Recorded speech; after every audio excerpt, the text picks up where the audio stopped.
Boom, and welcome back to another episode of the Happy No Fear podcast. I'm your host, Chase, and on this week's episode, we have a very special guest. And I know I say that a lot, but this week's guest is extra special with a little cherry on top.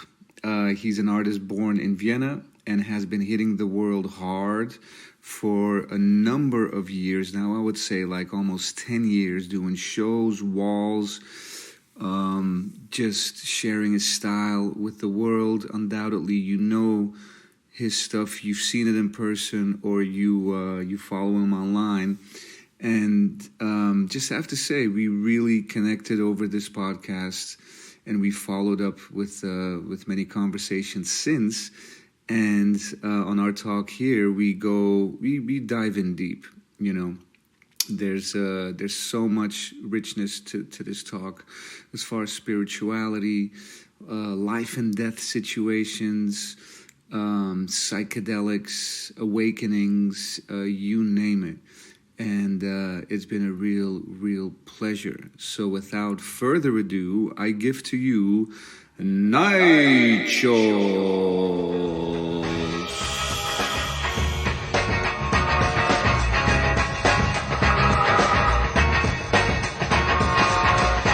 So my man, good to see you. Good to see you too. This is a real treat, especially for me. You were just talking like no more sugar. Oh, I mean, yeah, one of many things. That's massive, right? Yeah, I mean, this is it massive? Yeah, I mean, it's hard. First place. Yeah, but like alcohol or whatever, that is done for a while now. Yeah, and then I just needed to cut some stuff out, and even weed is something I don't crave things like that anymore. It's like it's done. I actually just want to feel like present, right, and healthy and be there, and that hasn't been that way for a very long time. So after a very long period of self-destruction, now it's all about healing. I mean, we're getting right into it. I mean, we're going to touch on all this. We're going to take as long as we want, right? Yeah, and cool. so I remember, just to explain our little bit of our small history, because we don't know each other. We have a lot of friends in common. No, but you've been in Bristol the same time as me. Yes, and that's what I just watched the video. Shouts to Inky, See No Evil, yeah. Bristol. I think it was 2012. It must have been, yeah. Right? Yeah. And I think I was there at a moment in your life when I think, you know, the work you were doing there with Fortress was sort of like had everyone saying like, okay, this is something else now. Right? And like everyone that was there was a lot of legends there, and like really like, you know, some of my favorite artists. I remember Mark Bodie was there. Mark was there, yeah. Cantu was there. Cantu. We were painting. He was in between us painting. Yeah. Then there was Sat1. Sat1 going massive. Yeah. Pixel was there. He came early. Yeah. Roa. Roa was there. Stickman. Stick from London did a thing. Dude. It like everyone was there. Even Vile was there from LA. Really? Yeah, he was there. He showed up with Mir. Mir was there. Mir was fucking there. Oh wow. We laughed our asses off one night, just getting drunk. Yeah, I remember. In the street. Yeah, I've been hanging out with Rich T and right. What's the other guy? RPM or something? I forgot. Those dudes, they were really funny too. The Bristol boys. Yeah. That was a really good time. That was a great moment because it was like, I think, not that everything, but it seems like sometimes it does. Like Instagram is so important, but that was like the year before Instagram dropped in Europe. Yeah. Right. Yeah. And this was for people that are listening. Look it up. It's Bristol 2012. See No Evil 2 because they did one the year before. Yes. And Inky was curating, invited all of us. Shouts to Ink, and they just put it together. It was like the most organic, beautiful, authentic, Massive Attack and Portishead doing things. Like it was just from the music to the visual. It was insane festival. A great street party. There were tons of people. Yeah, it was crazy. Yeah, and clearly it was also a little bit rainy, which definitely slowed down my process there. Yeah, but it didn't affect the quality because everyone literally, I was like, okay, I should go sell used cars or something.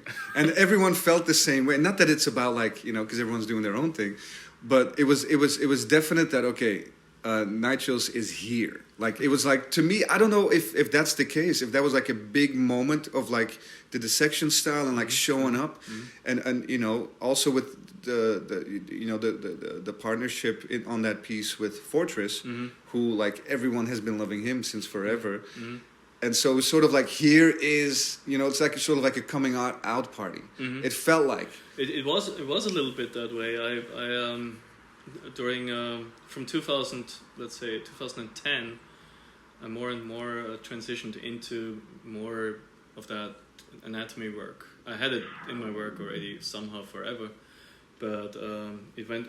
There were a couple of years where I did this very green stuff, and when I spent a lot of time in London and stuff, and all over the place, a lot of green graffiti, horror related stuff, and like slimy stuff. Yes, and then the skeletons were always a part of it somehow, and then this anatomy thing I just picked up, and I just could feel that flow. Oof.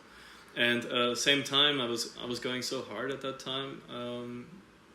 I got put into Lord's crew, which is San Francisco crew mostly, and also into the Jukebox Cowboys, and which is Flying Fortress and a bunch of other really fun German dudes, killers, extreme killers, maniacs, killers, like maniacs, nuts, and my brothers, I must say, But also in 2012, we went to Detroit to paint together and stuff like that, and I feel like I don't know if it was before or after, but that See No Evil festival was right in between that. Yeah, times. I think if I remember correctly from my memory, I think Detroit was right after. Yeah. Like maybe 1 or 2 years after, but that was with the. We went back to Detroit again. That was maybe the second time. We were there, like me, Fortress, Most, and a couple other dudes from JBCB. We went there and did our thing before it all started to go really crazy. In Detroit. See No Evil. I was it was interesting because I've done a bunch of anatomy pieces in that year. And then Fortress came to Vienna, and we painted the anatomy of mother bear giving birth. Yes, that one was a big one in that year. Yeah, big piece too. Yeah, it was, that one was fun. And then we went to Dublin together to paint one, and then See No Evil came not long after that. Just pushed it, and. That was a very interesting piece, actually. the Bristol one, because it took its space. Yeah. Right. It was I think it was an eagle, right? Oh, it was a chimera. Or chimera, it's chimera, or however you say it, and that was the letters underneath it too said chimera. It had a rodeo, chimera, blah blah blah. Yeah. It ended up in JBCB somehow. The title. And then the jukebox riding but the wings were like, because you can do wings and you can say proportionate to the actual body, but this was like the full the roundness of the great like graffiti styles.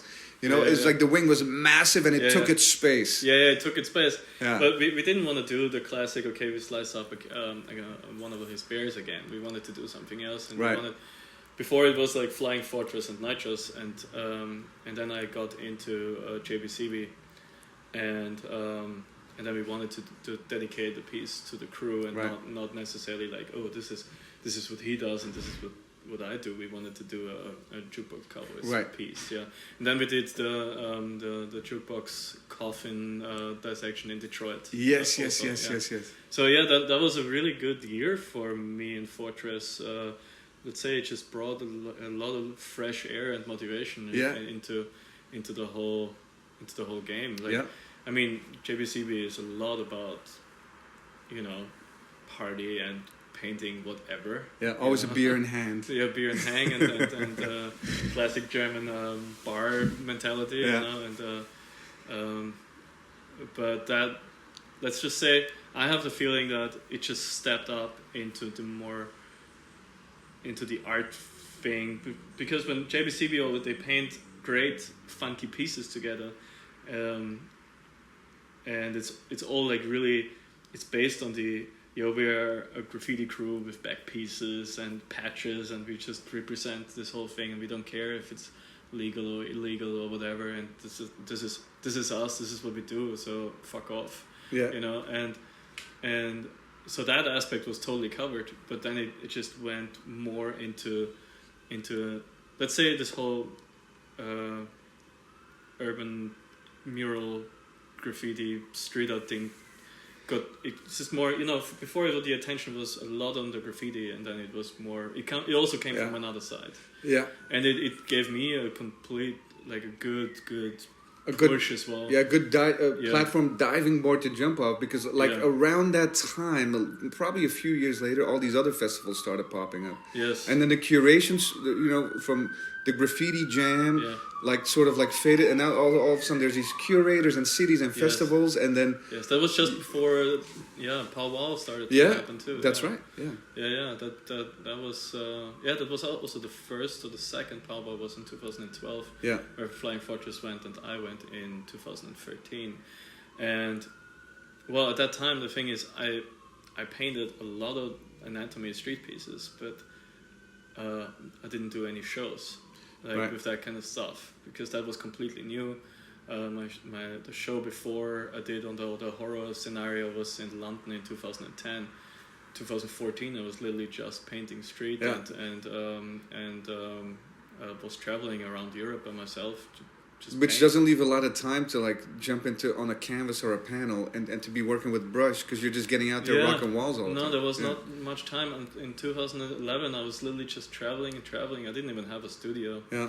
And then I came back to Vienna at some point, and I saw there was actually a place free, literally where I lived, like a big studio. Yeah. That is today the Rapid Eye Movement. Right, which has a store in the front, I think. Right? Yeah, has a store in the front, and it's just perfect. And I was like, this is just the universe is doing its thing, right? Yeah. And that also showed me, because I was like, where am I going to be? Am I going to stay in Vienna? Yeah.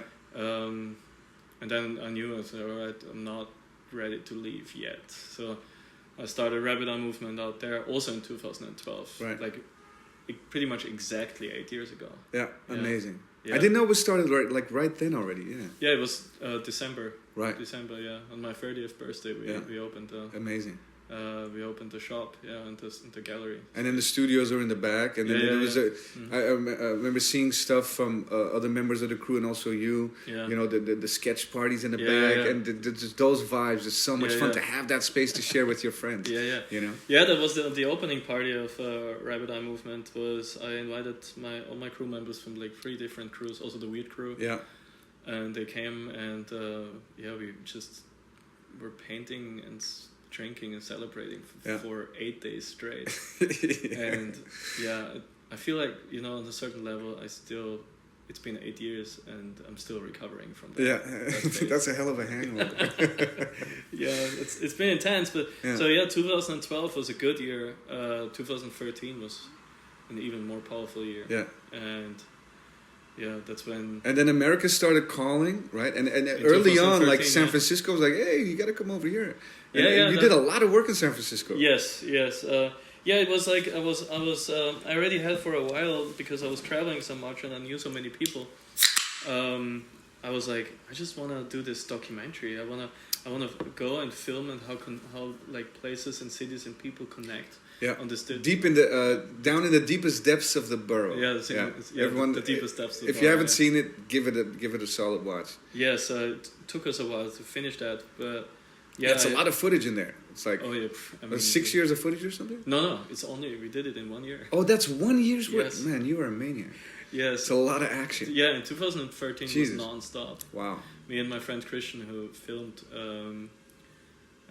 we were probably in 16 cities, and that's 1 year, man. We had to cut 6 cities out, I believe. God. Yeah. And in that year I still managed to actually do 4 solo shows. I have no idea how that happened. Maniac shit. Completely out of that was 2014 2013 was probably the most intense year. Yeah. And That's pretty nuts. Yeah, it was pretty nuts. 4 solo shows, you said? Yes. I did New York, Italy. I did Detroit, and I did Art Basel, Miami. Yeah, that in and of itself, if you have that on your plate, it's sort of like, okay, no one bother me. Just leave me the fuck alone. I'll call you, don't call me. Yeah. Right? This is already unheard of. But then to hit all those cities, all that Dude, daytime, nighttime action, everything. Yes, it's like, Jesus Christ. There was, it was like this. For example, when we flew to Detroit, we got set up, and so at daytime I was working on canvases and drawings for the show, and at nighttime we just went on the craziest missions. So there was literally must not sleep, must paint the world. That was just adrenaline nonstop. Just nonstop, Yeah. But it is interesting how when you do travel and you're in a city and you got 3 days there, somehow that being able to create and then also party a little bit and then create more gives you like this. You'll find the energy from you pick up hard. The activity, right? And then you crash, maybe we'll crash later. Yeah, I mean, like when I look back, my last, let's say 4 years, they were like, let's just say, I mean, it's coming to an end now, but I was very sick. Yeah, I was very sick. I heard this through the grapevine, like I told you. Yeah, and So let's. Yeah, no. But I also know it's because I lived too fast. Yeah. And so what? How did you start feeling like my energy's not right, or there's something happening with me that's I'm not tired, but I'm lethargic? Like what was going on? It started like that, and I was again like I didn't stop after 2013. Yeah. So I was going hard in 14, but 14 I spent way too much time with drinking. And, and when you say like heavy drinking, well, what do you mean? I mean that's like for most people that's nothing, but how much I can take. Yeah, because it was mostly beers, I think, right? I mean, no, I you were doing hard and whiskey, everything. Yeah, like every night type of shit. I mean, there was times, especially around the time of the premiere of The Deepest Depths of the Borough. I mean, I even had to. I didn't want to smoke weed anymore, so I fell asleep with a glass of whiskey. And that was just because I was in the studio all day working on stuff, and then I had to get out. So I went mostly with my employees actually to get fucked up somewhere, and then it was 4 a.m. Yeah. And then at 12, I was back in the studio. Wow, crazy. Because sometimes 5 months straight. When you do a couple of shots, a couple of drinks, it does give you energy, right, for that moment. Yeah, it's also like you say creative energy and sexual energy is the same. Yeah. That's what Warhol said too. Yeah. That's why he's mostly on the creative side. Yeah. It's just like it's like okay, I have no time for anything. I definitely have no time or emotional stability to have a relationship or anything, because I went before in those crazy years. I went through too much of that kind of drama, so I was like, I'm done. But you can still go to parties and hook up, or whatever, But that kind of mentality was like, it was literally for a couple of years. It was just party, painting, pussy. Yeah. And which is not a bad thing. No, it's not a bad thing. It's kind of until it overtakes you, and then you're like, wait, I want some intimacy, and I want to, No, you need more. You need it was draining. I had too many people in my life who were just draining my energy, and I was like, I was on a conquest of rape and pillage, you would say, and I had the most energy of, and everyone even said, it's like, how the fuck are you still standing?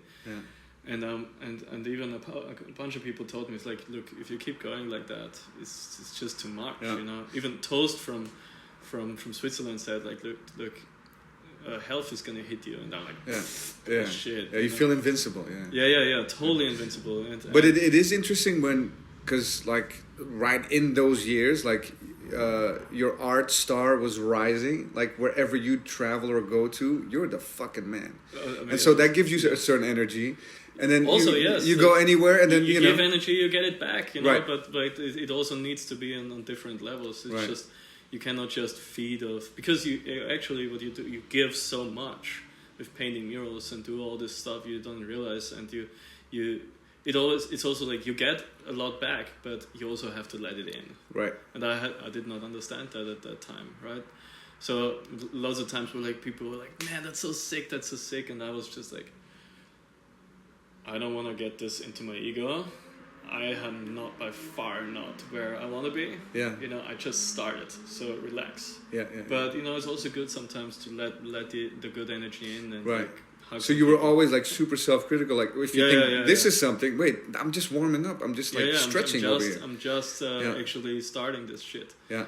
And I mean, this is for a healthy artistic relationship with yourself. I feel like that's a good point to be at. Anyway, I feel like a lot of people feel that way. I know I feel that way. Yeah, like, it's important. But when it comes at you, because in the position then that where you were with all the attention everywhere you go, then it can be a little bit like oppressive.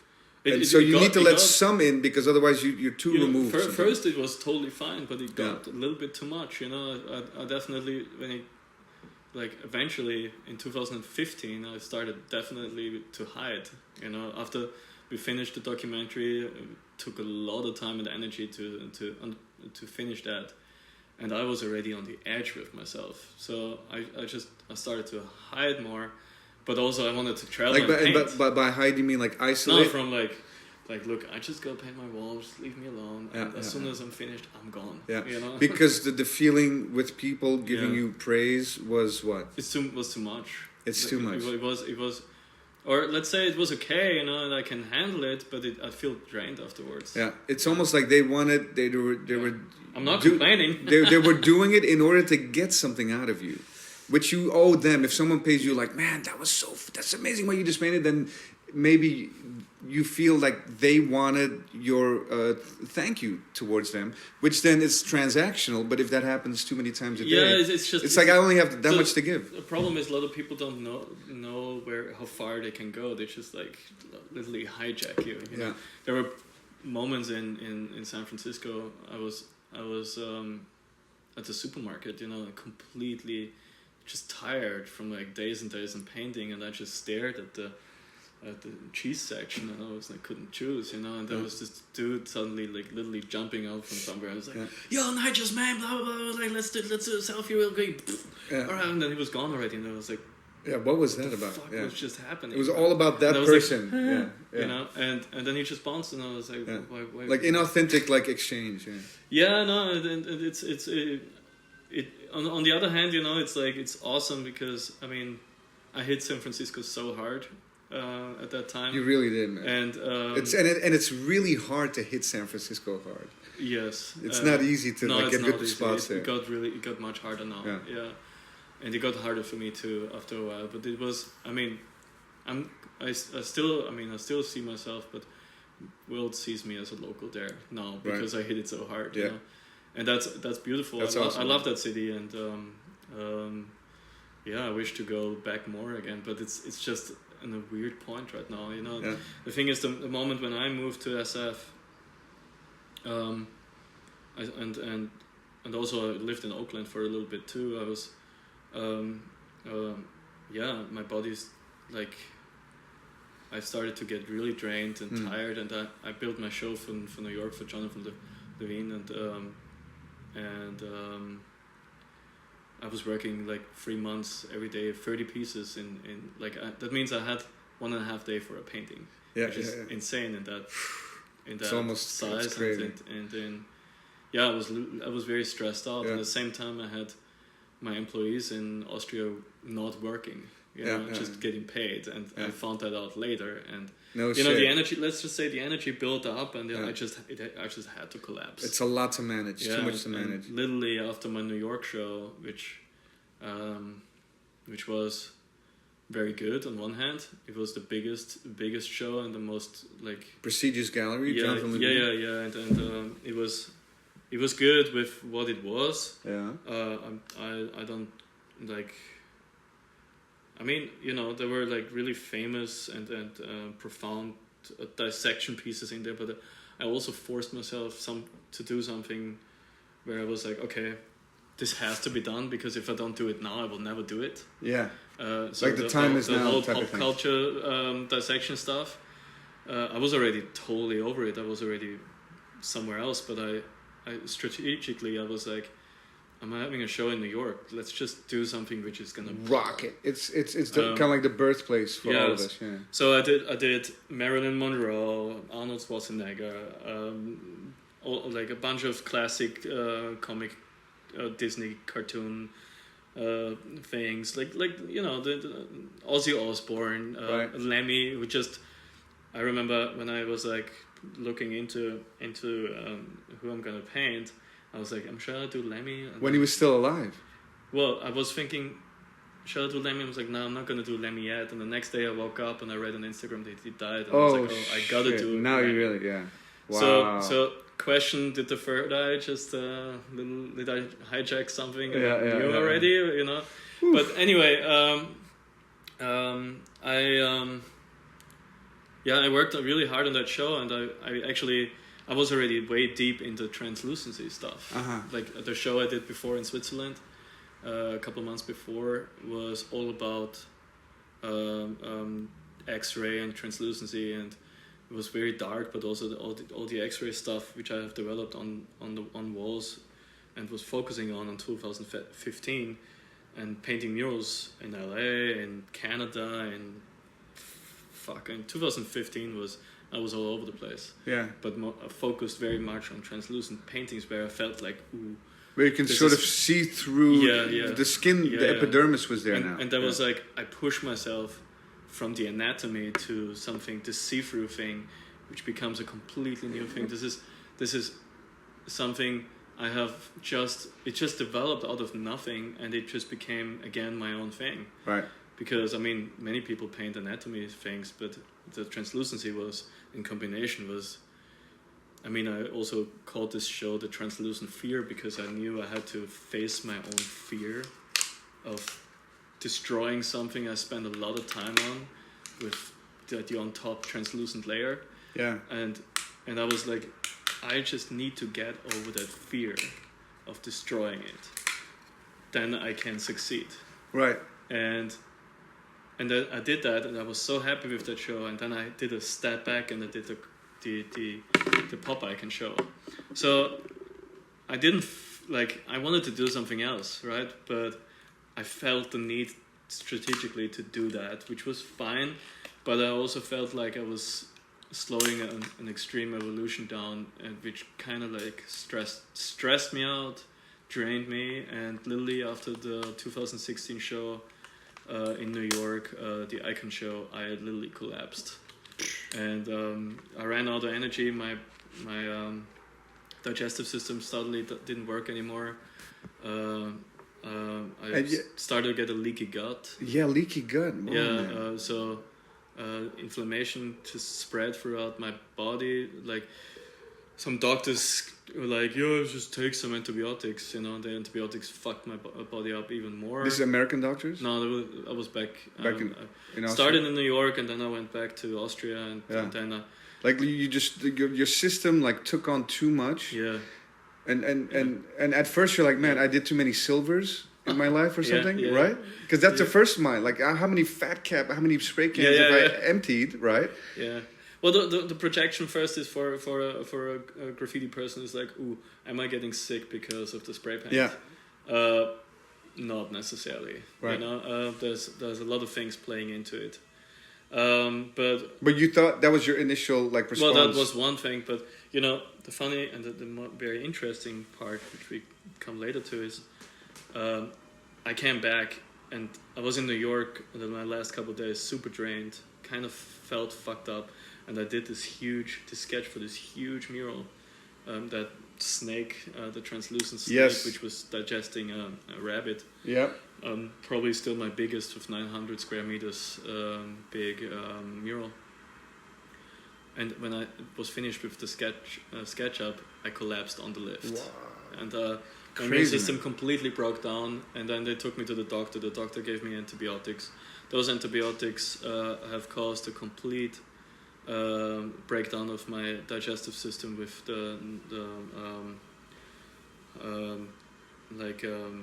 all the, how should I say, the everything, what's in your gut, what you need to digest, all the enzymes, the gut biome, everything was just and then this happens sometimes with antibiotics. It happens. Probably but not regularly. It's like if you do too much in your life, antibiotics, it will happen. Like it attacks the healthy bacteria. The bacteria. Yeah. So the bacteria went completely nuts. Didn't know what the hell was going on. Clearly, as soon as that happens, and I know my shit right now because I literally study anatomy. So the bacteria and the gut flora is just confused and doesn't know what to do, and that is the point when your immune system is so down, and anything you eat, the parasites will find their way, because the immune system keeps the parasites away, but if you don't have any, and bacteria and the gut flora is party for parasites. Yeah. So it took me probably 3 years to get rid only of the parasites. Yeah. Wow. Yeah. For a while here they've been talking about candida and this and that, all that kind of stuff, right? Well, the candida is caused. It's all connected. Since the gut flora dances around your gut, there is a yeast. There will be definitely a yeast overgrowth, because clearly the gut flora is supposed to deal with that too. So it spreads to your stomach, and so the stomach is like this sack, and with the spiral in there, and there's underneath there's all the eggs of a parasite just drop to the bottom, and then they go back down again to the.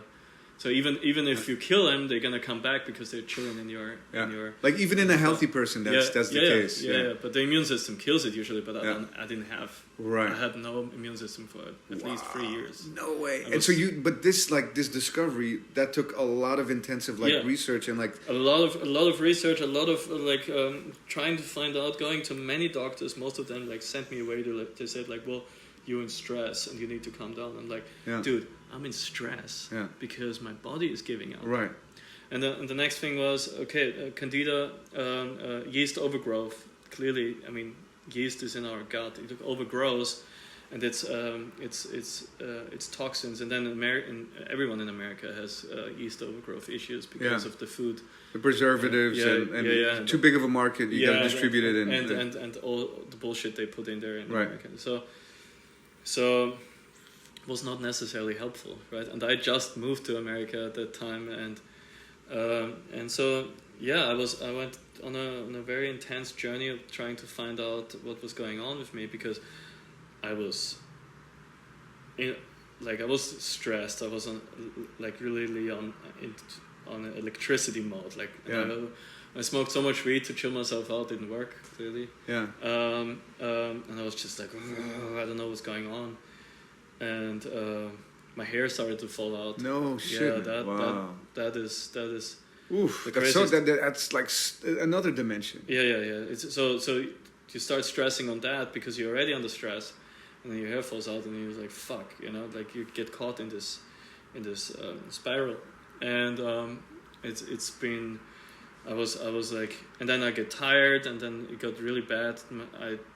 As soon as I ate something, it fell through. Yeah, it just passed through. I had cramps.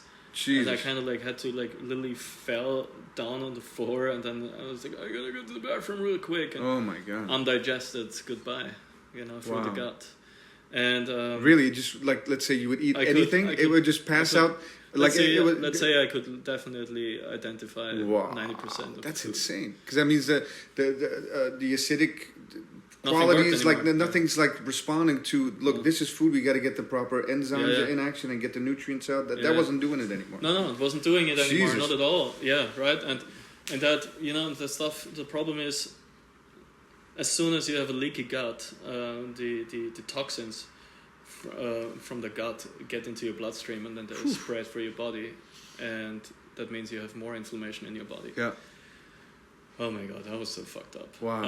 And this was like 3 years ago now? That started in 2016. Wow. Yeah, and by end of 2016 I was fucked up. Yeah, in 2007, let's say it just came back, got a little better, and complete breakdown again. And then still obviously dealing with life and projects and this and that and the other. Yeah, and the whole thing was just on a very intense, because I actually wanted to start my company in America as a Rabbinar movement in the Bay Area, but at the same time my company in Europe just threatened to break down. Yeah. Because of just some blood sucking, energy sucking. Hate that, man. Like it's not because I'm away that you're not supposed to do. I'm still paying you. Do what you're supposed to do. Yeah. Come on, guys. So yeah, my employees were not doing their shit, and then they got in a crazy legal issue and whatever. So more stress, more bullshit. You know. So you're like, why the fuck is this all suddenly happening? You know, like my life was fucking amazing. I was like such in a great state of flow, and it suddenly like collapsed. But clearly, if you run too fast, you're gonna fall even harder. I didn't understand that back then. I was invincible. Right. Yeah. And then I was in the Bay Area, and I was literally just trying to keep it all together and control what's like. Okay, I still had to make money, and nothing really worked out, but I kind of like survived. But let's just say the situation, the financial situation, mirrored completely my health situation. Up down. Yeah. Like as soon as the non-dependable.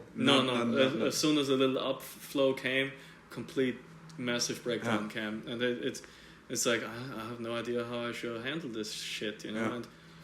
And then.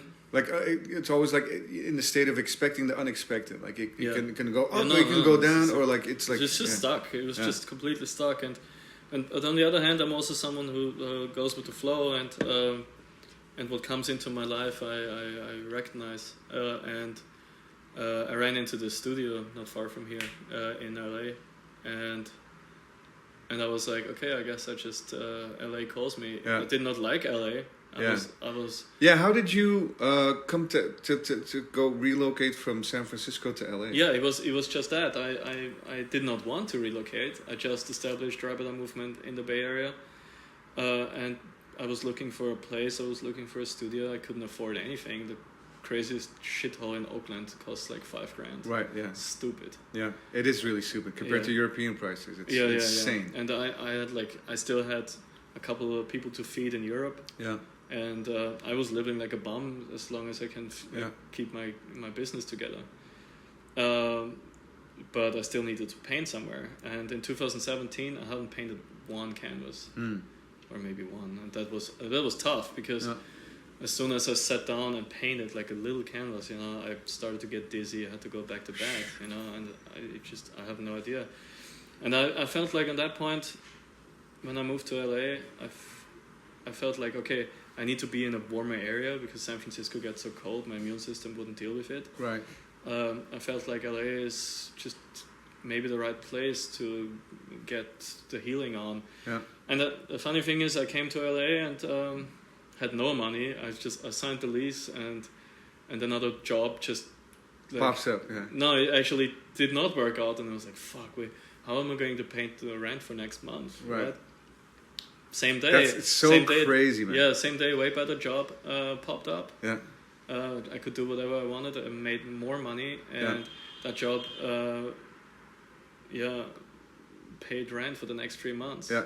And I could keep my studio in LA while going back to Europe for 2 or 3 months. Yeah. You know, that was cool. You know, I was like, Yeah. I could feel that, but still, I was in a very self-destructive phase because I had the feeling of I'm gonna die. You know. Yeah, it's not because you got this. Okay, I can sustain myself for a couple of months. Go back home for a second. Yeah. I'm still suffering here. Yeah. Right. And there's no actual answers, and you're seeing different people. You know, traditional medicine probably like alternative. I did all the Western medicine. Nobody could help me. Yeah. Nobody. That's nuts, nobody man. didn't even want to look at me. Yeah. and even doctors who are supposed to be doctors, come on, if you have hair loss and gut issues, you look at certain things, and like I would actually, if I would be a doctor, I would look, and you can clearly see there's inflammation going on, and the hair is falling out. There's energy not flowing nicely in the body. Something's getting blocked somewhere. Yeah. So I would look at the neck, for example. Right. If I would be a doctor now, this was just the same first thing that would come up for me, and I would look at several parts where the blockage happens. Right. And also I would look at teeth, because our teeth are connected energetically to the whole organ system, and that's something the Western medicine knows.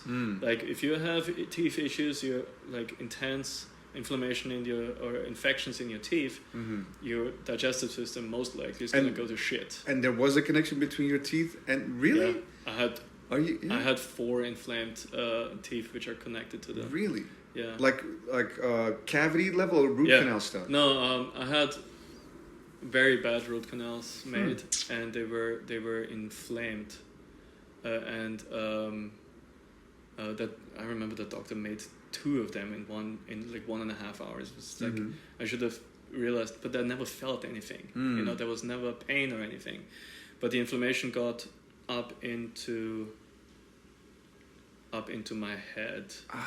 Like via the jaw. Yeah, into my sinus and into my brain. No shit. But did you feel the toothache? Really? Never. It was a dormant tooth. Like, we're going too far right now, because the thing is, the doctors didn't even find out. I found out myself.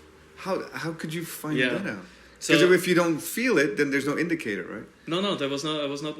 Didn't make any sense. Like, I even didn't want to deal with my teeth because I had other issues at that time. And it's also immigrant mentality. The last thing I deal with is I get a toothache for 6 months. Yeah. It's like, as long as I don't feel it. You know?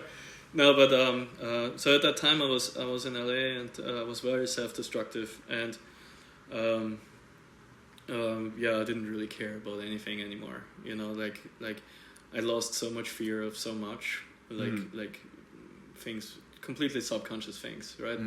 And I was like, I'm gonna die, you know. And then no shit, you really felt like there's no way out. I felt like I was rotting from the inside, and it's not gonna take much longer anymore, and I'm just gonna collapse and die. That was what I thought.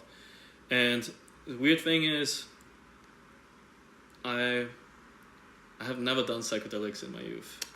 Here we get to it. Yeah, never.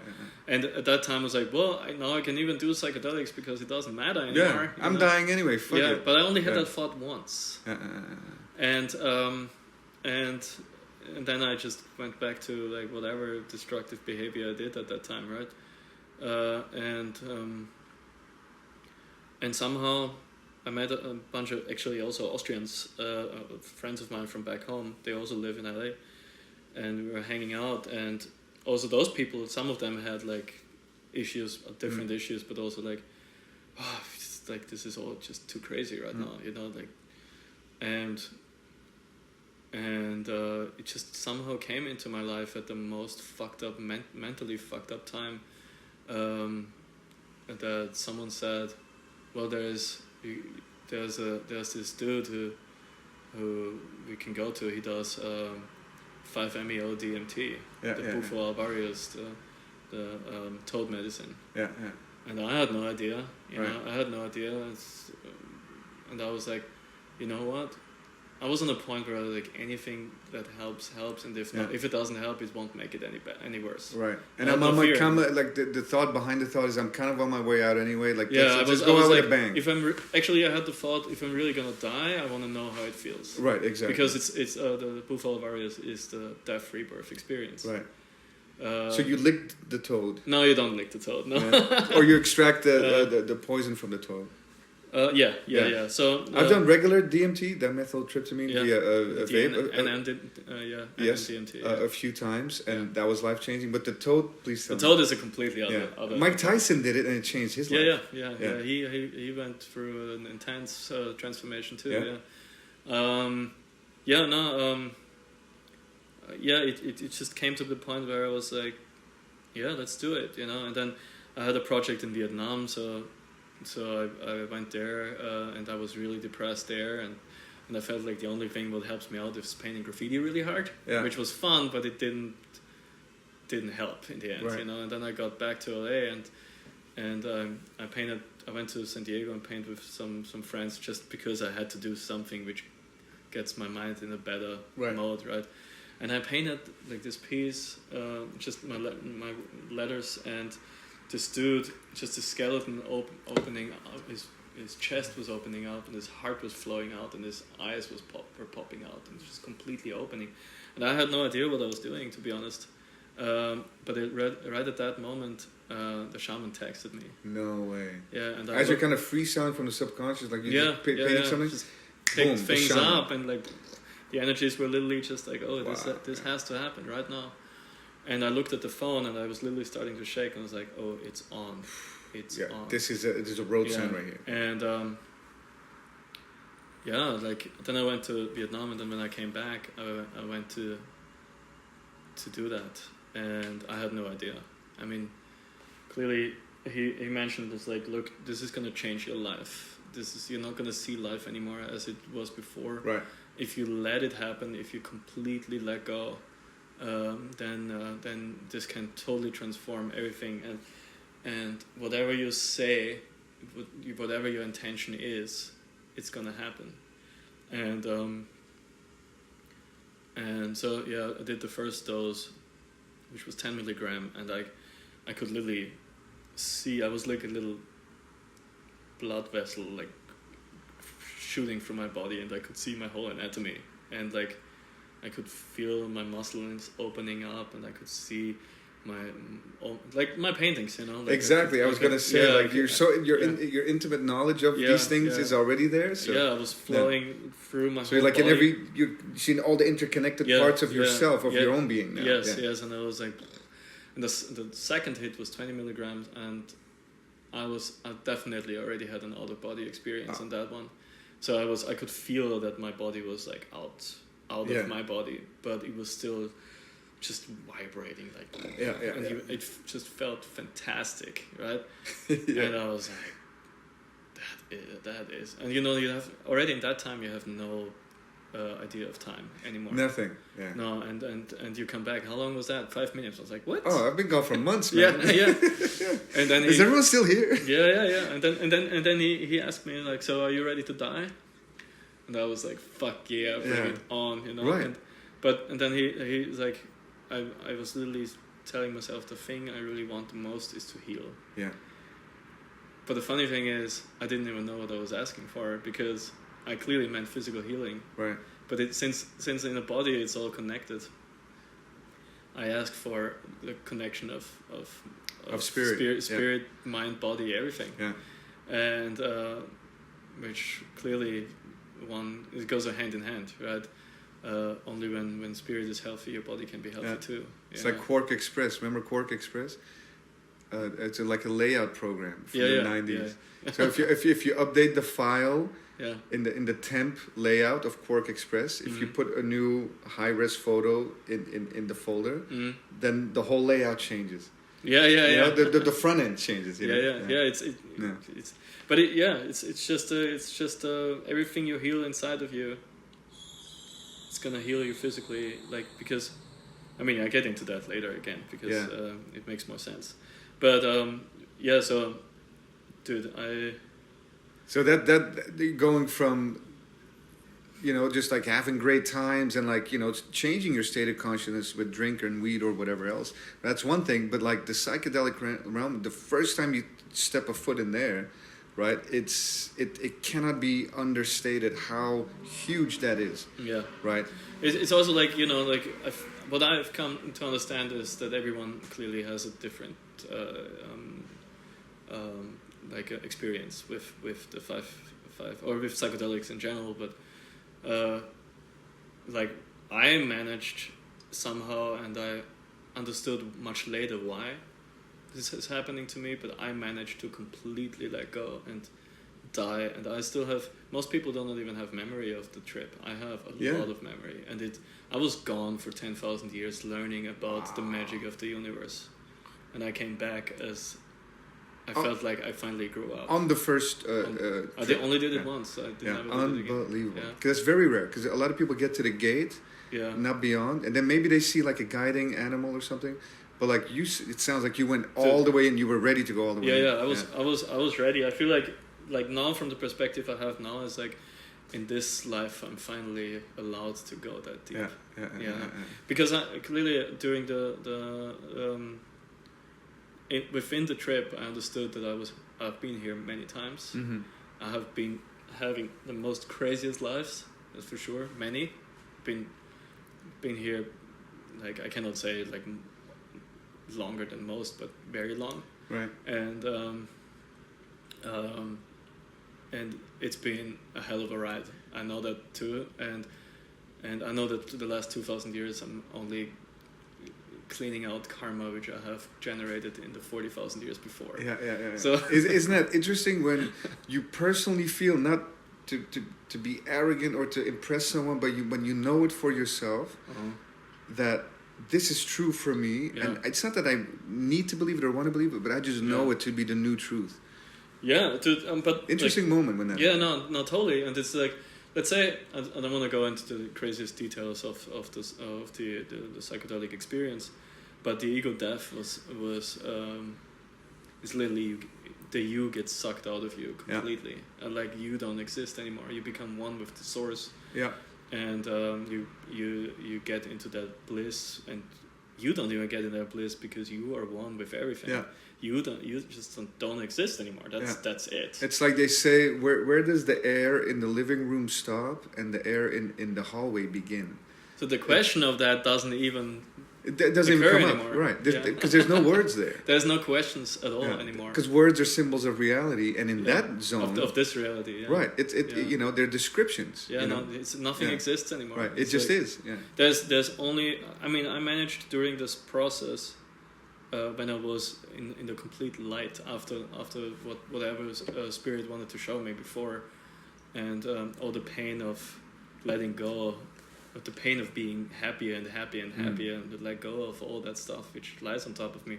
As soon as I was in the life after death, as soon as I was there, I mean, I only know that I was there. I have memory because I managed to gather a glimpse of myself only for one last emotion which lasted, which reminded myself of me, or which reminded spirit of the dude I am in this reality. Right. And that while in that state. Yeah. So there was there's one emotion which is still is you. And that is the emotion of the ultimate and pure love, which is you. Yeah. Like everything else. Like the diaphragm of you. Yeah. Or the little loudspeaker that love. Yeah. And within that process, I could literally take a flick, and all I see is complete white. Yeah. And I also know that there is nothing, but there's everything. But there's everything. Time. And that's the whole experience is not even possible to describe. Right. But when I came back, I could feel the constant. I could even see the first couple of moments. I could see the constant flow of energy. Yeah. I could see the matrix flowing in trees, but it's not green; it's gold. Yeah. And everywhere it was just flowing, and I was just like, my breath was just like I was taking a breath in, and it was just. The room just bent with my breath, and it's like everything was just like same as in the movie, And I was like same as in the movie. It was like, and I was just like, and I got up and I was like, I said to the shaman, it's like, you have done your job. I am free, and I'm free of all this pain because in the first couple of moments. All the insecurities and all the bullshit which subconsciously lies on top of you is still gone, right? And many of them actually are gone forever because you realize, why the fuck does this shit still sit onto me? It's inconsequential now. Yeah. They're like responses to early sensitivities that I've decided should be my responses. And if the bechamel is who I am, then Yeah. all these other layers to the lasagna, Yeah. hey, it's nice. But there's a lot I of don't need things it. you're not even aware of. Right, you know? of course. And so much pain, so much bullshit you concern yourself. And I had the feeling the first couple of seconds, I had the feeling I clicked on the cleanup button on your Apple Macintosh hard drive. Organized desktop. And that was also like a moment where I felt like I could access every memory of this life. Yeah. And probably even beyond that. And I felt like I was the most enlightened, and let's say enlightened in that case. I felt that way as I have no insecurities. I have no issues with myself or anyone else. I'm total just acceptance of what you is. Acceptance of everything around me and myself, and everything what projects back and forth between me and the rest of the universe, and whatever, you know. Yeah. Oh, and I was just one, you know. With like it was like, and as you feel that, you know that it's not special or not special. It's just the way it is. Yeah, yeah. Right, and it's actually the way it is for all of us. Yeah, yeah, right. Yeah, it's like it's not like, oh, I'm your guru now. No. Yeah, no. But our ego is just like, it restricts us, but we are restricting ourselves with our ego as well. Right. You know, if you know what I mean. Yeah. But so I have understood really fast after that the one thing I have manifested my whole life since I was born is to free myself as much as possible from anything. Right.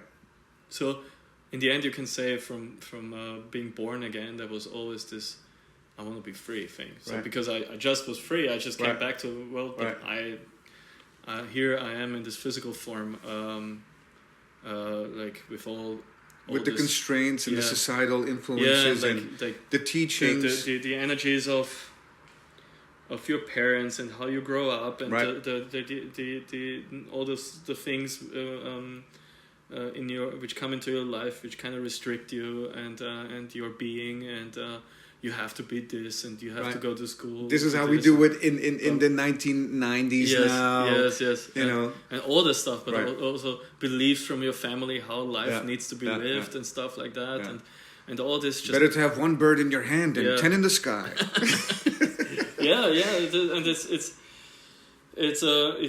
I knew that I wanted to, and I feel like that's what I did already before with my art, and for sure. And also like get not into the business of my father, and leave that to my brother, you know, and like. What was the business of your father? He's a builder. Builder. He has a building company in Austria. Yeah. Which is a great. Great business. Great business. But when you know it's not for you, it's not for you. Right. No, I never felt that. You know, I was definitely not reincarnated to do that for sure, and I knew that, or always. But after that, it doesn't even matter, because the energy of how you need to live your life is still transferred energetically and unconscious from your parents onto you, because there's a reason why you reincarnate within those two people. Right. Sometimes to heal them, sometimes they teach you, sometimes you teach them. Yes. All kinds of things, right? Yeah, but how, you know, there was times when my mom was still calling up, like, this is not working right in your company, this is not working right in your company. Later, working more with energy, I understand she's projecting onto me because the same bullshit is happening in her company. Right, exactly.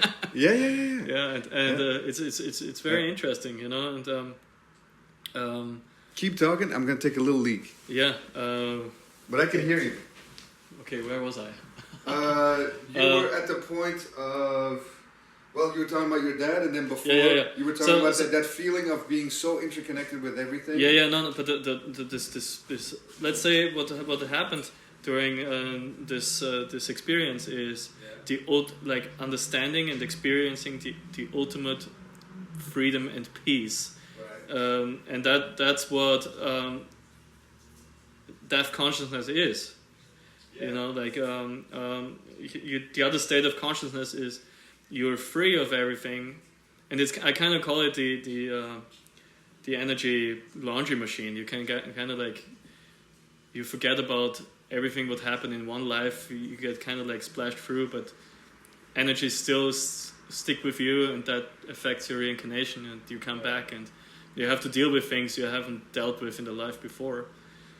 I guess, and that is called karma, right? Karma, yeah, like karmic debt in a way, like unfinished business from the time. And yeah, I didn't flush out of respect. Yeah. and I like more and more. You know, the funny thing is, so I understood that really fast afterwards, that I wanted to be free, and I did not understand how much healing and finding that freedom and that peace actually is. So how much connected that is, how much the same thing that is. And I realized that I wanted to do this my whole life, and that's also why I went so deep in that trip.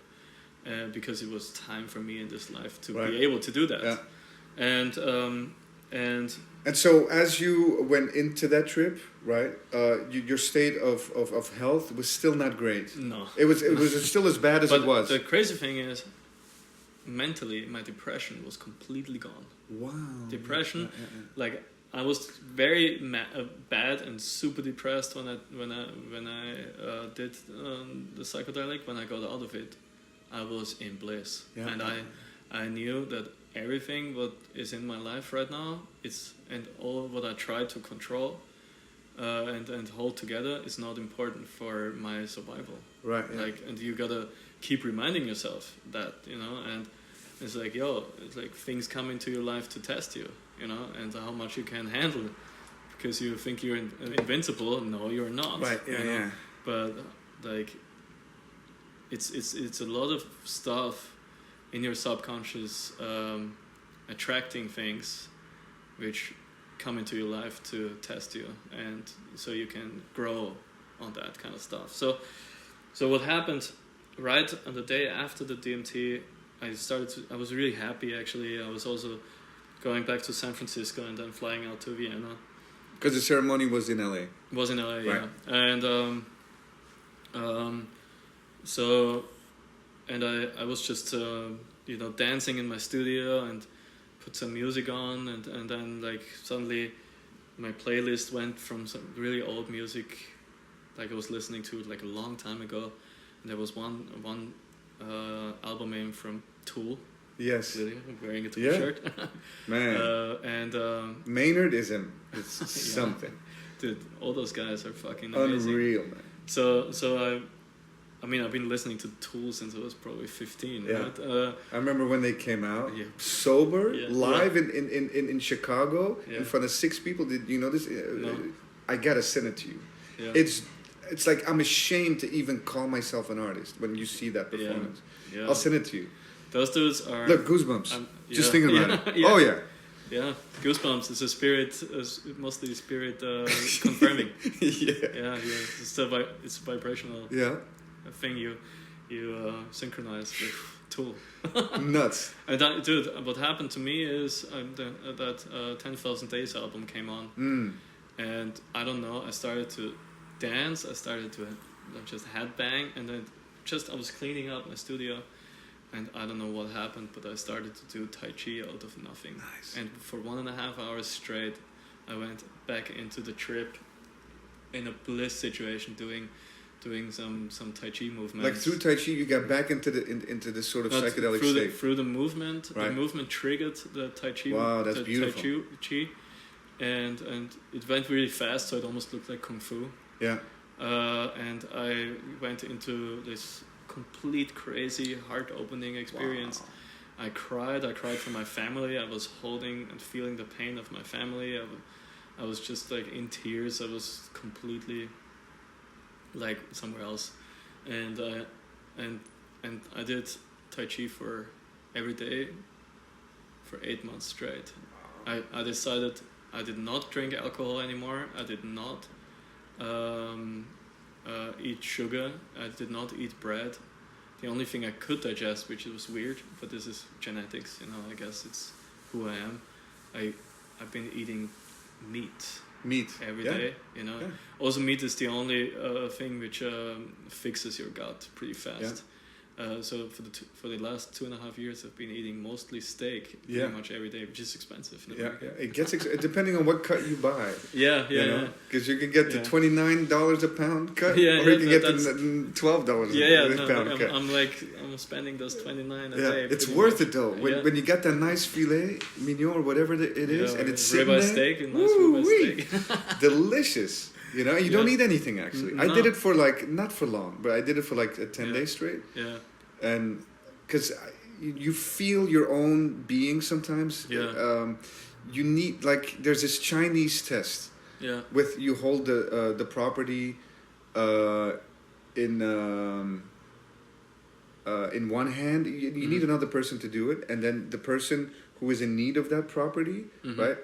Or may or may not be in need of that property, has their hand out, and if it's right next to that hand or over their heart, the hand will be strong. They don't need it. If it goes down right away, you're weak in it. Dude, you know this thing, yeah? I forget what it's called. Kinesiology. Yeah. Yeah. Yeah. Yeah, it's muscle testing. Yes, exactly. And then I guess it's an old ancient Taoist Chinese thing. I've been going to several doctors, only doing in the last year. I've been going to a doctor here in Brentwood. She's awesome. She has brought my body back. Yeah. Yeah. With she's every day. I go there twice a week. Yeah. She's muscle testing me on every organ. And it's incredible, guys. When you're listening, they hold the property or the mineral or the vitamin or the actual food product. Mm-hmm. She holds it in her hands. Yeah. Or you hold it in your hand. Or you hold it in your hand. Yeah, yeah, exactly. And then you lift your arm out, flat hand open, and then she pushes down. If you are strong, you cannot be pushed down. Yeah, no, then you can actually, you're good with it. Then you're good. If you can't resist, and that's there is no resistance. Yeah, and then your hand literally goes all the way down to your knee. Yeah, and then you're deficient in whatever this is, magnesium or fish or whatever, anything. Yeah. And when they tested me back then on the foods, meat was the only thing which was good. Everything else was not good at that time. Interesting. And till this day, I have issues with grains. Yeah, rice. It's not happening. Not happening. But it makes no sense, and I found out later. So in 2018, I've been working less. I did Tai Chi every day. That's beautiful. I lost a lot of weight. My body needed a lot of weight. My spirit started to flush the shit out of me completely. It started to cleanse me. Before you do ayahuasca, you go on this 3-week prep before diet wise and everything. Yeah. 8 months of me cleansing my body completely, and I had 8 months later, I went to Bali, meditated, went to some healers, tried to find out, because I got deep into meditation, and going back to that, the first time I really got deep into meditation with the Tai Chi after the Bufo, it told me it was connected to my teeth. Yeah, way. That's how you figured out the teeth. So I flew back to Austria. Wow. So there was something in the meditation that told you... I was literally scanning my body. Yeah, you do the body check, right? No, I was meditating. I could feel the energy. I was pushing the energy around, pushing in, pushing out. And then it was suddenly I could see the X-ray of my whole being, my whole physical body, and it's just said, it's your teeth. It's unreal. And then I got on the plane and I flew back and I went to the dentist and to the doctor also testing me. Yeah. The other doctor. She was muscle testing me and she started laughing and she said, well, you already knew. And I was like, what do you mean? I was like, you have an intense infection in your upper jaw. And it goes through your whole sinus. This is unbelievable. Turns out much later after loads of work on myself and trying fix my teeth, took only to fix the teeth took a bit more than a year. No way. Because they couldn't do the operation. So it was now from the tooth canal to the jawbone there. It went into the bone. It went into my nervous system. It went from the nervous system. It ended up in the hypothalamus, in the deep limbic system, in the medulla oblongata. I don't know what that is. It's above the brain stem. It's so you have so the gateway, you say, the meditative gateway is the vagus nerve, right? Yeah. Through your spine. Right. Ends up in the medulla oblongata and the pons in the brain, and then it goes into the thalamus, which is the core of our brain. Yeah. The hypothalamus is mostly responsible for hormones, and so the brain stamp and the core of it all is the pons, medulla oblongata, and the thalamus. So on the back, there's this tiny little gland called the pineal gland. The pineal gland, yeah. Yes, which is the third eye. Right. That one I do know. Yeah, that one everyone knows. It's the tiniest thing in the brain. As I'm doing my nails. But that one I do know. I just recently found out that what really wanted, why it all happened, and why especially. So, let me reel back a little bit. So what happened is, I had the infection was not necessarily only infection; it was heavy metals going into my nervous system. Heavy metals. Yes. From the spray. From the actual inlays. Oh, because you had the old school. I had metal sticks in my the root canals. Yeah. And that metal infected my sinus and my teeth, and teeth get blue. Yeah. Like in America they stopped doing it, but when I got here, we had to take them out too. Yeah, fuck. Because they were getting blue around it too, but I can't see. Yeah. I don't look at my own teeth back there. And they said, we got to take this out. This is no longer this is not FDA approved anymore. No, yeah, I don't know what happened. I feel like a lot of it is older than that. Right. The doc said, this is not only from the teeth from like 2 or 3 years ago. You have that in your body for a long time. But what people did in Europe in the 80s were any kind of vaccination. Right. There was definitely mercury in there. Mercury, yeah. And those were the fillings too, mercury, I think. Am I correct in that? I'm not sure. But mercury is mixed into bullshit generally. And fish and all yeah. I mean, the fish mercury is not necessarily doing much to us, but I mean, clearly the mercury... But in the end, it gets into your gut and... the immune system is gonna kind of and you have mercury levels, and that would never fuck your body up that hard. Not like this, yeah. No, but it went from my teeth in it, and I had this front tooth that got kicked out when I was 13 in a little fight. Yeah. So that one is most likely also responsible. But she says childhood vaccination is no shit. In the 80s. Was very common to especially mercury and lead. Uh-huh. So I have been detoxing lead and mercury with the toughest remedies for the last 8 months. Like the ozone and stuff?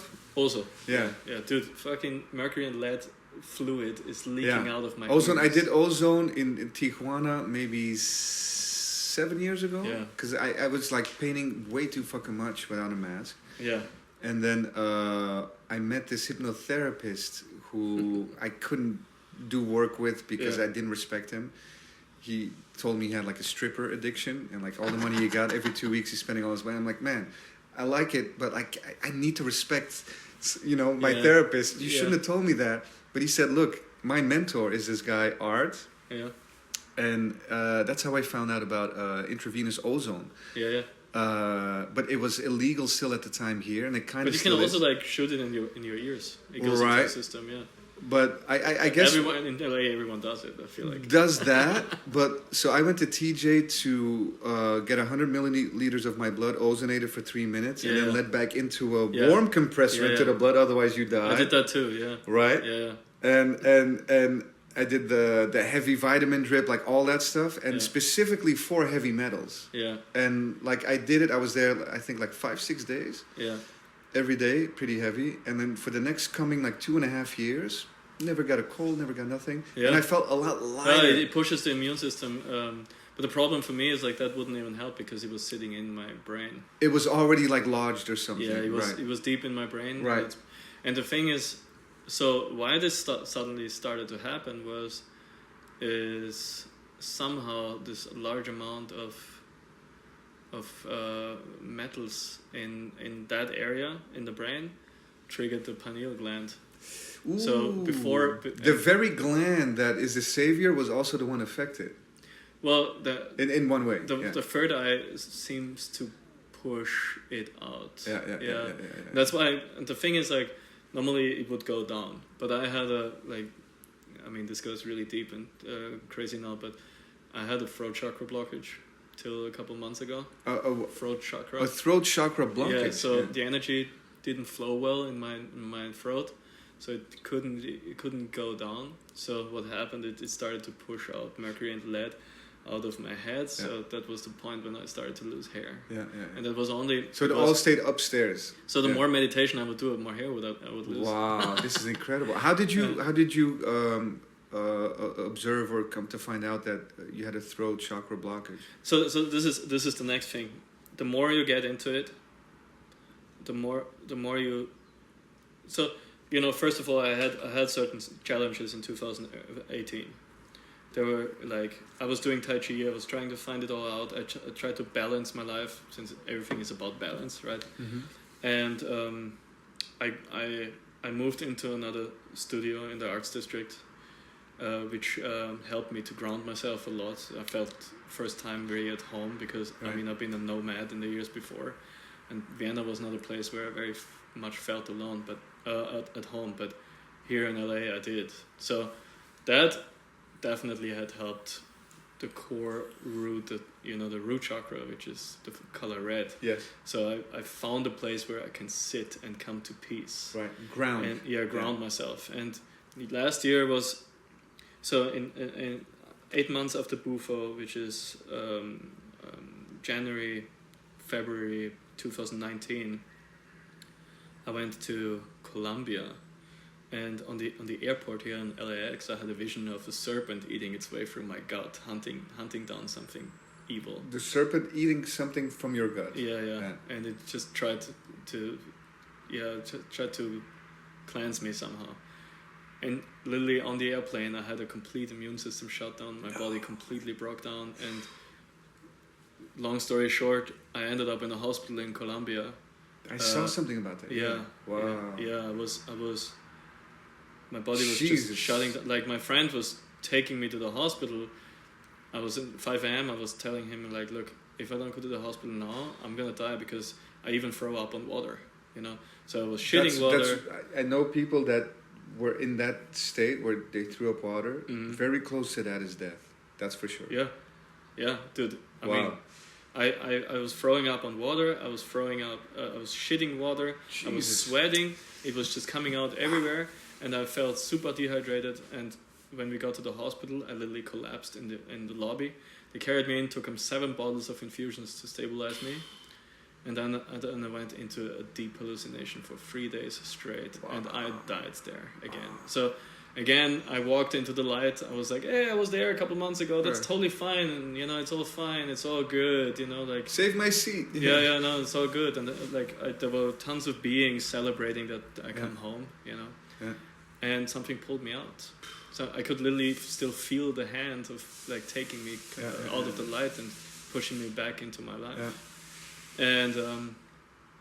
And I suddenly woke up of that 3 days later, about 20 kilos less. Right? Skinny as fuck. Completely That's about, for American and British listeners, that's like what? That's like 38 pounds? Yeah. 20 kilos? Yeah, something like that. That's a lot. Yeah. I had 60 kilos. That's nuts. Yeah. It was nuts. I looked like a fucking skeleton. And it just, but what really happened is, well, I later talked, when I came back to LA, I talked to the shaman. I was like, dude, this happened. And he was like, dude, the spirit of Aya came to you, and you haven't even taken any psychedelic in 8 months, And I mean, I was with my friend Mateus Bailon. He took the 5-MeO. He's this artist from Brazil. He took the 5-MeO too. I took him there, and I had my Kundalini rising during his session, which was also really fucking crazy. But I didn't even know at that time. Yeah. I understood later what it was. The more. For me, it's like usually people read stuff about all those things, and like, oh yeah, I want to do this. But as soon as you want it, you're not gonna get it. Right, exactly. So you experience first, and then the second after. And then I started to pick up and read things. To understand later what happened. and I was like, fuck, man, I had all this, you know. And Yeah. even like I started to read a book called The Fearless Death afterwards, which is pretty much the Western version of the translation of the Tibetan Book of the Dead. Right. And when I started to read that, I was like, I know all this. Yeah, I've been there. Yeah. Like, makes all total sense to me because I have traveled to this space. To these spaces. Life-death consciousness. Right. And you come back with that knowledge. You don't necessarily need. But those are people who meditate themselves into that state. Or chant or any of that. Yeah. You know, those guys get this little hole in the skull when they meditate themselves out of their body into death consciousness. It's pretty interesting. They have holes in their like monks? Monks. Really? Yeah, I didn't know about that. Yeah. It's actually they bore a hole. No, it just happens through the meditation. Oh no way! Yeah. Like it thins the skull at that part. It's like a tiny little hole. I've never heard about this. Yeah. Wow. Yeah. I can show you later. Wow. So anyway, so fascinating. So as soon as that happened, I got out of the hospital and I felt this huge relief, and I felt like some karmic doors have been opened, so I can finally. Like work on some stuff, you know. Like I had to go through another death out of body or near death experience, right. to open the gates to, or let's say, I mean. And this one, when this one happened in Colombia, because there was some experience already, and because now you knew that. You know, maybe there was an invitation, but spirit was continuing here forward. Yeah. So you knew that. It was really active for a long time. Yeah. The 8 months, you can actually say I was tripping on that 5-MeO DMT trip for 8 months. Yeah. But I was doing Tai Chi and I could feel the energy. And 8 months later, it just came to the point where it started to cleanse. It was like, now you cleanse mentally and spiritually. Now we do it physically too, because that affects again. And so Spirit was just like, let's kick some shit away.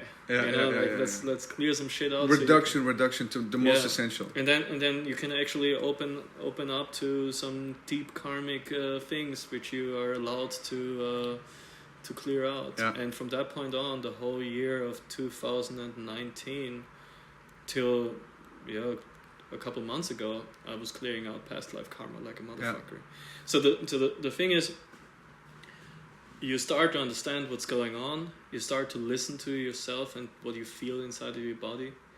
The physical reaction most likely has to do with some inner, deeper pain. And the meditation is something you can get there. You can get there with the breath. You can get there with your mind. You can access it. Yeah, you can. You start accessing more and more into it. I have.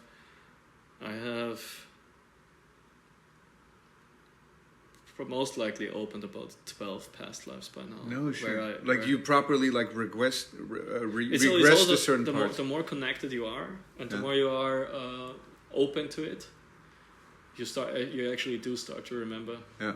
And I was wondering why I had this anger in my life, my whole life. There was no reason for it, you know, but I had it as a kid.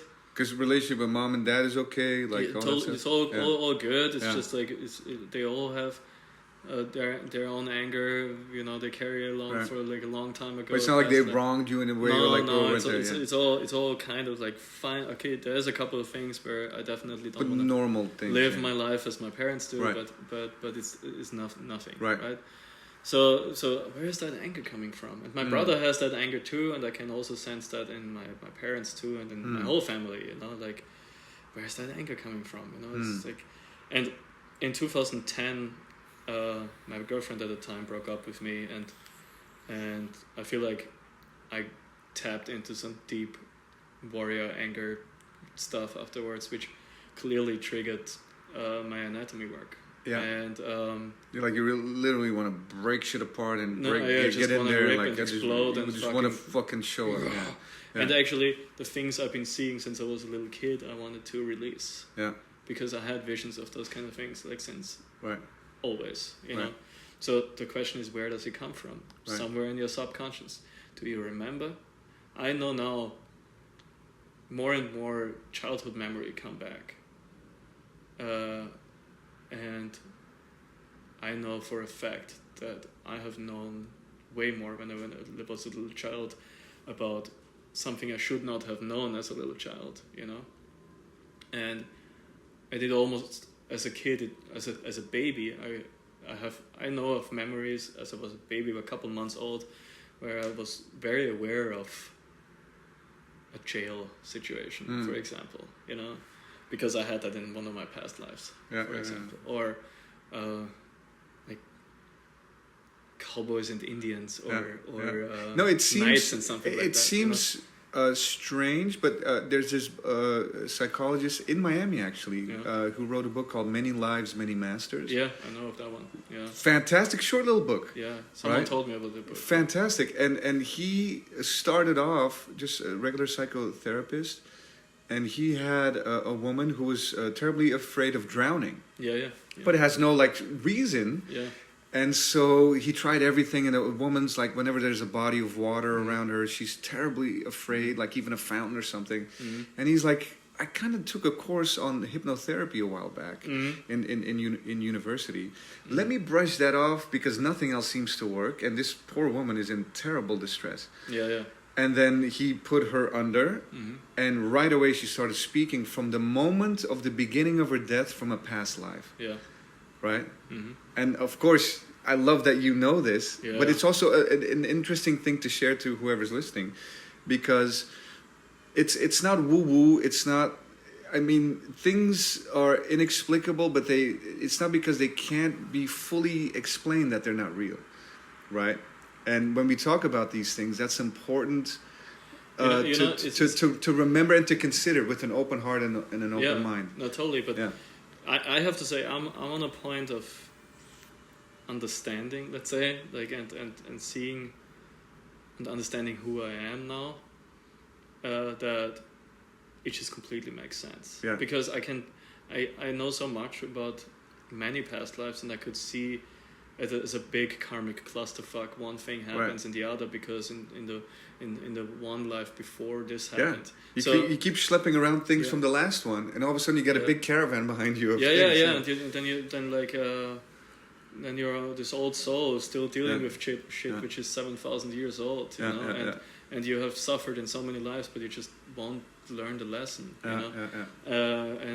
And which is also like very, it's very noble and sensitive, and caring about others, because if you want to be the better version of yourself, you're also caring for others. But then something comes to mind. There's this Eastern thought, it's like a Zen thought, which says that the wake does not drive the ship. Right? So, you know, the little waves behind the ship as it's going forward, let's say a sailboat or something, there's a little waves and then they disappear. Yeah.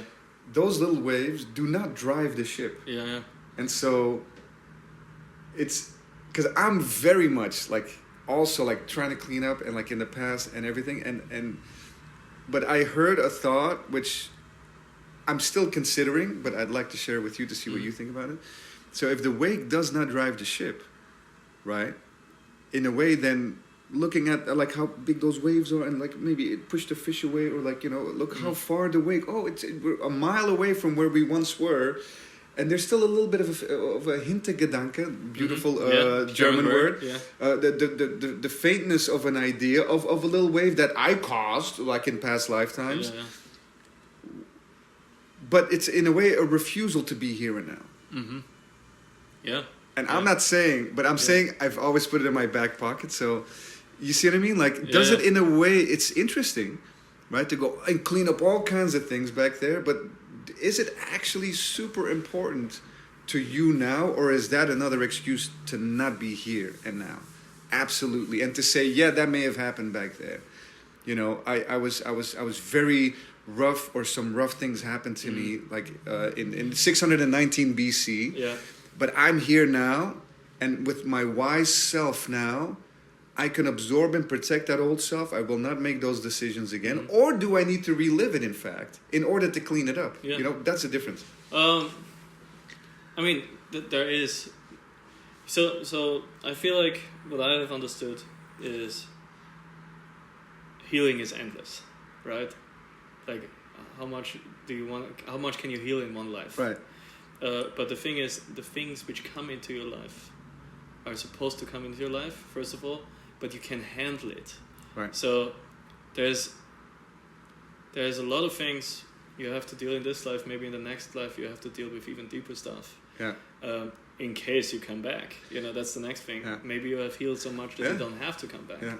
But who knows? The fact is the awareness, and I feel like this is also why life is so, and the world is so crazy right now, is that for many generations nobody has actually really cleaned himself up on a conscious level. Right. And like historically, as countries or as people or as Christianity and all those religions came in and just fucked shit up, raped and pillaged all over the world. It's bananas, and now it's like and nobody really like it's just like it's accountability, like it's even like praying to a God which sits in the clouds, not understanding that God is you inside of you, which is what Jesus said. Lift a stone and you will see my face. Break a twig and you will hear my voice. The kingdom of heaven is within. But that nobody. But that's deep shit. Nobody really understands. So most of the religions just are based on the fear of God, which is a control system. If you are afraid of God, you're afraid of yourself. That means you're afraid of death, and when you're afraid of death, you're afraid of life. Yeah, that's the one thing they all hang over you. Yeah, and like through psychedelics, you see that there's other planes, which are like fascinatingly comforting. Yeah, to you, whoever you are. Yeah. However you describe yourself, skin encapsulated ego. So much fun to be over there. Oh, there's something else going on? This is better than anything. This is better than the first time you do double outline correctly. There's like triple outline. A clean triple outline. When you first pull that off, you're like, I'm in heaven right now. Yes. You know what I mean? And so and I think psychedelics are very interesting, because it's so otherworldly, but it's so true, and it's not your own experience, because then when you start talking to other people, they have a very similar experience, and there is another plane of reality that in fact does exist, and it's probably where we came from, and it's probably where we return to, because it's purely based on energy. Yeah, I mean, this is it really depends how deep you want to go, I guess. I mean, I have understood that. So I had a good conversation with the universe once, and I asked, like, what is all this? And it said, it's just a thought. Wow, that's deep. Yeah, it's just a thought. And I was like, so is it a thought of many beings by itself, and that's how a collective thought? Yeah, like everyone agreed? Yeah, or like all of those beings create the reality? Or is it one? Yeah. And it just didn't answer.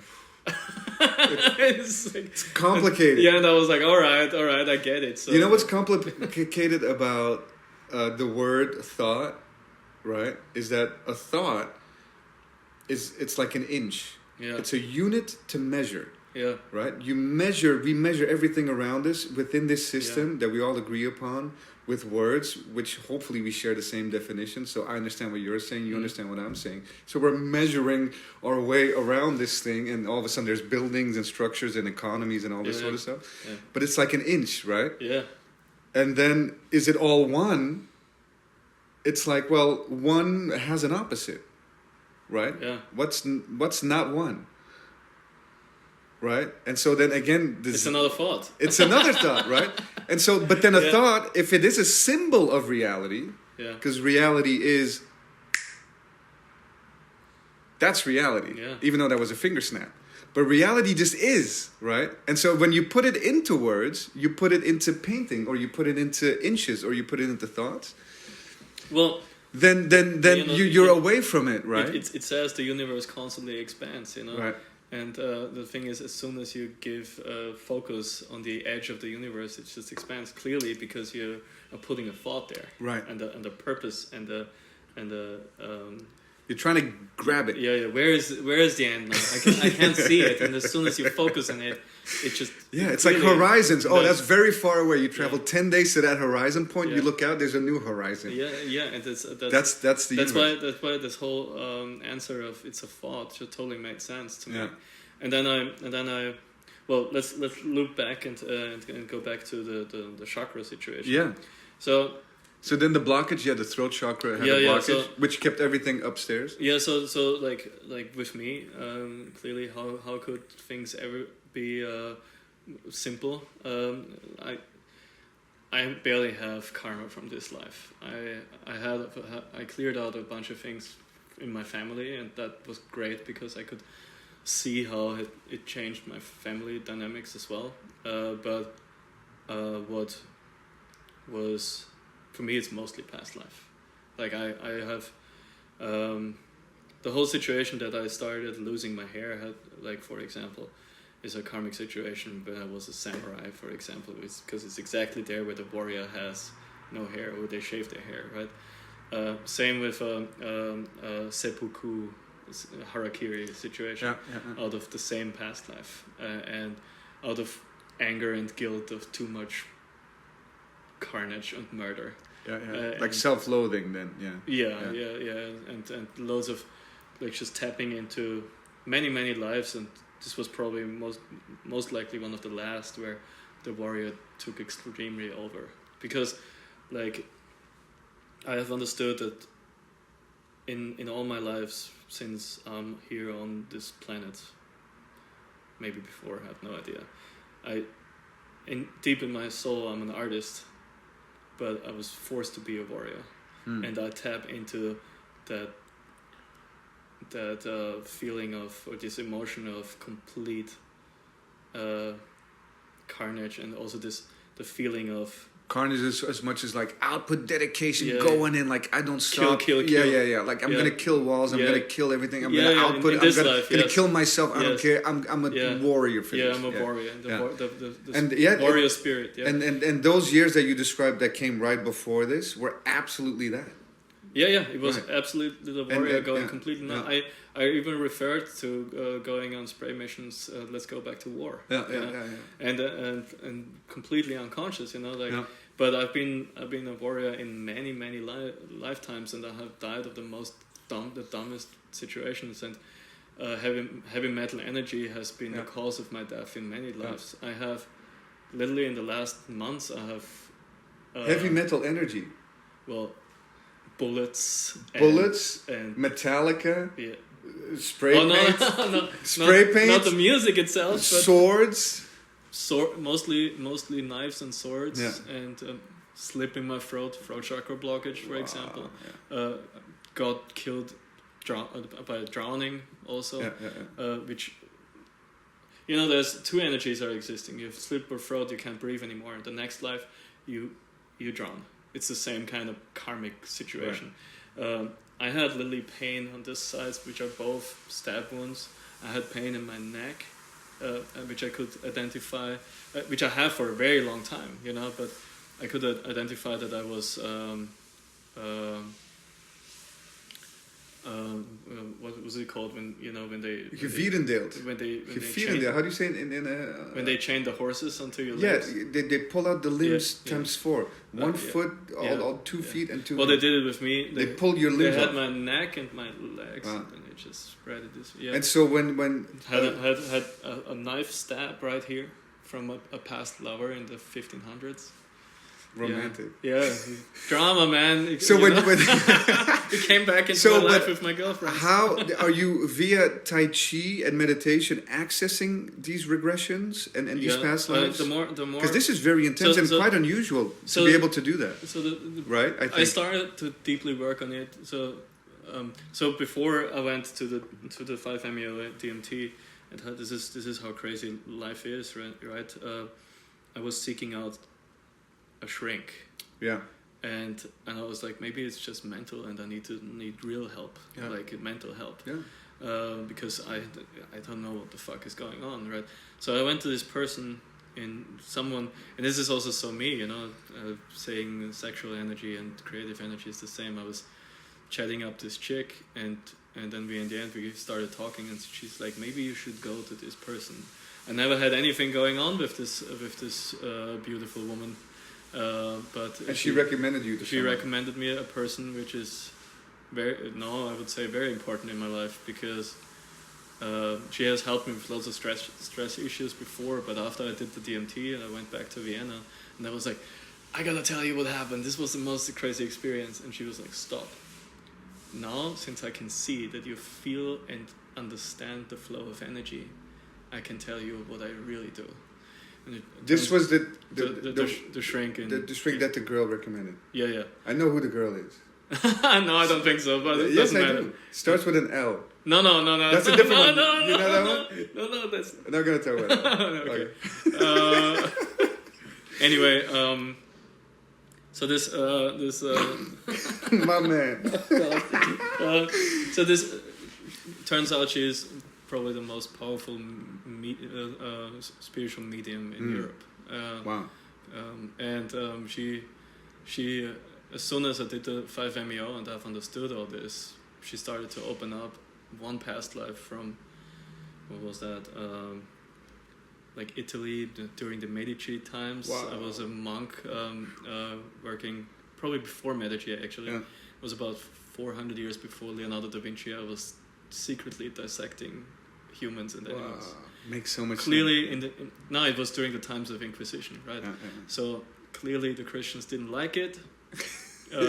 Jailed me up and tortured me and starved me to death, which created a lot of this energy nobody really listens or understands. Me personally, which is definitely a pattern I had to resolve through my relationships. And so how do you, because in the book Many Lives, Many Masters, that particular therapist just guides for lack of a better word, the patient through the exposure of reliving the experience, but now with the trusted guide of the therapist, and so then transfers peacefully out of that death sequence, or that that last final X amount of hours, days, or weeks, safely into the passing and into the next life.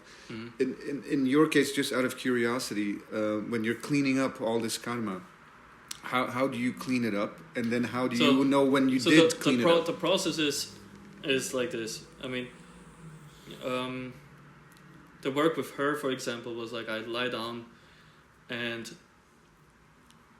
she tells me, because I had this conversation with her, like, is it not just my imagination? Yeah, which is an honest question. Yeah, and she says, and anything you can imagine exists somewhere. And you think about that, it's another thought. Yeah, right? So it exists, that anything we can imagine exists somewhere in some dimension. Who gives a shit? So I sometimes, when I look at all those crazy movies, when they try to interpret hell, then it's like, that shit exists somewhere, because it's done, right? So anything we can imagine exists, and mostly the first, when you go inside of your subconscious and you imagine something, maybe like a room or a situation or a scenario builds in your head, and that's most likely a memory from your past lives, and you don't know it because you imagine it, you think you have seen it somewhere or whatever. I'm with that particularly because in my own work, what comes to mind, what is there to be found once you go, even at the beginning of the subconscious, anywhere, what's there is there. So by its own merit of being there, it is there. It's alive, at least to me. And then it can be connected, in fact, to all this other stuff. In fact, so because you run into it, it's obviously there. It's there. It's there for a reason. You know? And exactly. Most likely, when it's there, very obviously, it wants your attention. Right. And so like Lily, with the work of her, and she also muscle tests. It was like, no, before you said like you push one hand down or the other and you hold something in the hand, you test physical things, but she tests like one limb, two limbs, yes, no, and agreement, this. She pulls your hands. And she asks, is it from this life? Is it from your birth? Wow. Is it from your past life? Oh, past life, interesting. And I was like, yeah, let's party. Let's go deep and see what's going on, And I'm like, this is another adventure into the subconscious. Fuck yeah, And how fascinating is it to like... It's fucking crazy because she says, I mean, she even says it's like so much work, so much fun working with me because I'm so responsive and available. Yeah, and open and like because I've been traveling through the third eye my whole life. Right. Because that's part of my being and my job and everything and which I want to come back later into the artwork again. She says it's so much work because first of all there's always action in my past lives. There's almost lots of crazy shit going on, and I have a bunch of, you got to be careful that you don't get it into your ego. But there were a couple of famous ones, interesting ones too, which share spirit. Right. And it's just some things opened up, and it's just like I do remember in that moment. And the thing is, the more you work with that, and the more you trust your own intuition, and the more you look at those pictures like in your head, and you meditate into that, and you say like, oh, I see this room. What is there? And then you close your eyes and you breathe and you meditate, and you see what happens next. What happens next? What happens? It's not your mind creating the next happening. It's what's hidden in your memory. It's a remembrance. Yes. Yeah. Dude, I have cleared out a bunch of the throat chakra issue. I've cleared out by myself. I didn't need her. But also I had, for example, it's. So she told me like there is something stuck still in your throat, and I could feel that. Like there's like tension here, like somehow this whole metal stuff can't really flow down because it's kind of like stuck. My lymphatic system is kind of weird, like.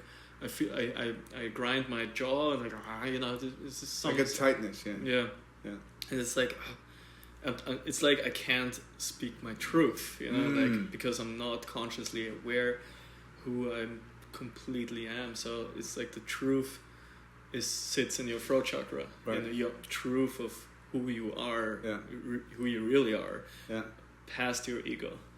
And I had this. I told her like, look. I have one color I fucking hate. I never want... You have a color that you hate? Yeah, not anymore, but before... I want to know which one it was. It was ultramarine blue. Ultramarine blue, Yeah. Ultramarine blue is not purple and not blue. I got it right there. I just don't like half things. It's like, just decide if you're going to be... Because blue is beautiful. Yeah. And ultramarine... and it's a purple blue, yeah. Purple is also beautiful itself. But that in between... you had beef with ultramarine blue. Yeah, but and she says, yeah, that's clearly throat chakra. And I'm like, wait, now blue is throat chakra, but the connection between the purple, the third eye, and the blue... makes that ultramarine. Like, something is not connecting between the throat chakra and the third eye. And that's why there was an innate, like... Yeah. Dislike for that. That was clearly a past life situation with... Interesting. With just to give it a little thought, and I found that out later, was not necessarily from meditation, just to understand what also doing research, and it's like, what is that color? Why do I have such an issue with it? Well, lapis lazuli blue is clearly ultramarine blue, and it's the most first of all, that's the color, the first color ever existed in pigment to paint. It was? Yeah, and it was the most expensive one too. Ultramarine. Clearly goes back to the Egyptian times. Yeah. Because it was used there a lot. In sacred situations. And it got a little bit more turquoisey there. Got more turquoisey later, yeah. But with that, I don't have any problem, luckily. No beef with the turquoise. But like ultramarine blue was intense, and I stepped into Grecian stuff. Greece also, it went back to a past life situation with a woman in Egypt, and and connected to my death in the end too. And so it's like it's just like something just come, and the thing is like, okay, so how do you clear it out? What do you have to do? How do you clear it out? So what is, you need to know what happened in the end. So bring the unconscious into your conscious, right? So you need to understand where the issue lies, and then you need to forgive yourself, and you need to forgive everyone else who is involved, every soul who is involved, and you forgive your ex-wife, or you forgive that person who murdered you, or you need to forgive everyone, you forgive yourself, and only through that forgiveness suddenly you can feel, like, it takes a while sometimes, like, so it comes really up, and then it's just, you can feel this like heat coming from your gut, and it's just like this vibration, and I start shaking up my whole body, and it's an energy surge coming up, and many times I just literally shake it and scream it out, like from a deep core, and that can happened many times for me during the meditation, that I suddenly started screaming because I let go of something. And this is guided meditation with the therapist, or just by yourself? You're doing the work also by yourself? I sit at home, get deep in myself, put on Tool, and stay with the vibration which I connect to most, Tool, and then I check out and go deep. And that has been, and I must say, like, what has also been really helpful is that's very interesting. Just as a side note, like, most people when they attempt to meditate, there's nothing on. If they're like, it's a lot of practice. They need a little aid. Then they put on some waterfall music or some tropical island. My man is got Tool blasting and he's meditating. I love that. So the thing is also, like, you got to find out what matches your vibration. What your vibration is, And I mean, we know that Tool is they're very conscious about the vibrations they put out in their music. Right. And I synchronize with that. Right. And that whole like waterfall thing is not. It's offensive sometimes. No, it's not going to do anything for me. It's ever. Like, wait, what do you think I am? But then my mind definitely goes to all the places. But I've been a person who sleeps like a baby on heavy metal. When heavy metal blasts into my ears, I sleep like a baby. I like it. It's true Austrian. But I mean, like, Tool is just a perfect mix, meditative and heavy metal in many ways. It's just it's been. I mean, there's a couple. I listen to a lot of doom and psychedelic and stoner rock, which has kind of like, especially in Europe, kind of this uplifting moment, this moment at this time in space, and I've been listening to that a lot. And that's the next thing is, when you go through this deep spiritual awakening, you think, okay, it started at the breaking point of your depressive suffering, and I mean, for me, that was the breakdown of my body was the start. It even says, when you look up spiritual awakenings, it starts without suffering, you can't find yourself. Right. But the thing is, for me, I know it started way earlier with the music. I have literally been penetrating the fact that I wanted to wake up since I was a little kid. By listening what I listened, by watching the movies. Like, just Fight Club, the realization of situations of our society, or The Matrix, or I just saw a clip of The Matrix today. Like, I was a massive fan of The Matrix when it came out, but today I saw another clip where Neo's being walked by Morpheus through the city, and Morpheus said, "Are you still looking at the woman in the red dress?" Yeah. And I'm like, man, this is so much better even than I already thought it was so great. But like, it's so exact, and no wonder I connected to it that heavily. You know, like, and these are all guides, and I think it's also interesting to say that what we're into is subcultural. Yes. And now it's no longer subcultural. Now it's mainstream. Or you got an apartment building, call someone. The thing is, you wonder if that's somehow guided from some higher power, that things like that are so normal right now. Because how old were we when Fight Club came out? Fight Club, I think it was 1997. I was 19. Yeah, I think I was around 17 or something. Yeah. Yeah. Yeah. I watched that film Oh, yeah.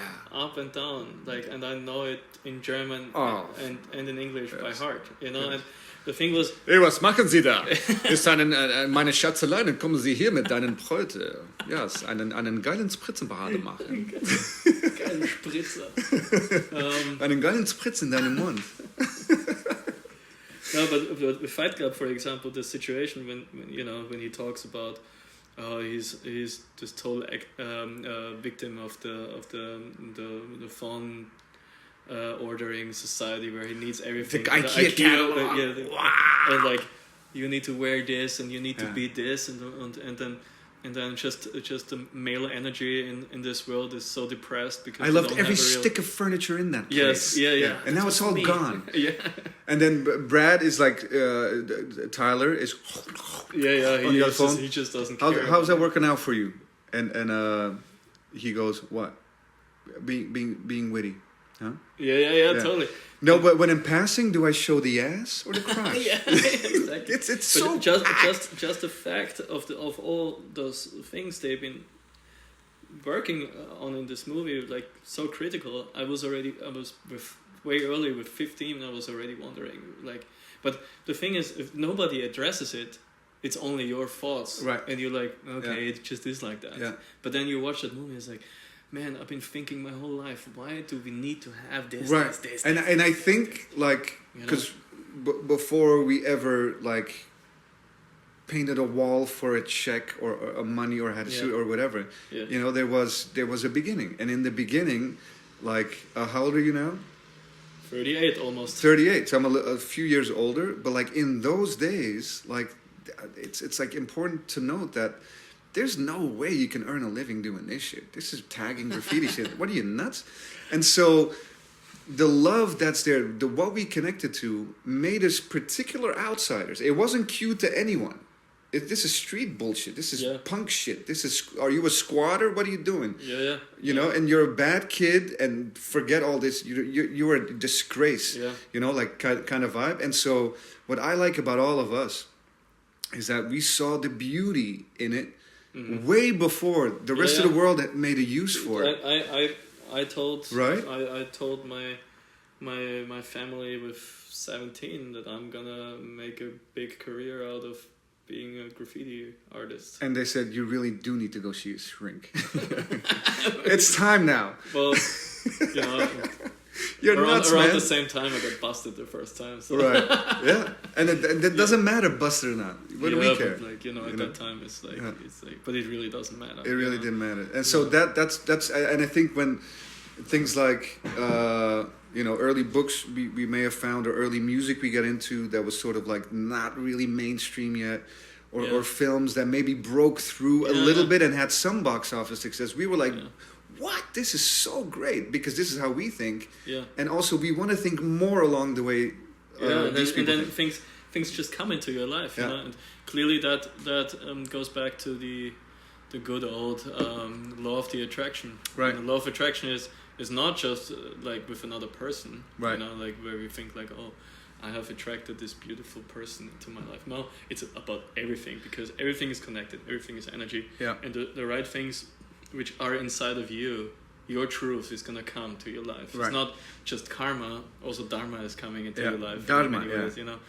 And there you need to be brave and trust. Yeah, and then understand that everything you have been, like, I know that everything what I've been into, what has happened to me, how the Rabbit Eye movement started to come to be, how everything is it's all connected and all led up to this sickness and to the spiritual awakening and to the understanding who I am. And I also know, like now, like yesterday I talked to a friend of mine from an old crew, like back then in Austria. And, you know, he told me, like, everyone has children now, and everyone has a life. It's true. And everyone back home, everyone has children. Yeah, and like, some of them have really depressed relationships with the girls they've been with back then already. and 2 kids, and it's just. Or they married the second girl they were ever with. Yeah. I've like 10 of those. And he said like, well, because he told me that he was one of my best friends back then, and we painted a lot of walls together, and he told me that he's gonna be a father now, and I was really happy for him, of course. And he said like, well, now you're the last from the old gang, and I was just thinking like, dude, actually I'm very happy to be the last. Yeah. You know, because I had to figure some shit out first. Yeah. Because I'm not I You needed that time. also like my purpose since is to be free and free myself through my art. Right. And I cannot be because I mean that girlfriend I was talking before, which triggered that whole anger situation.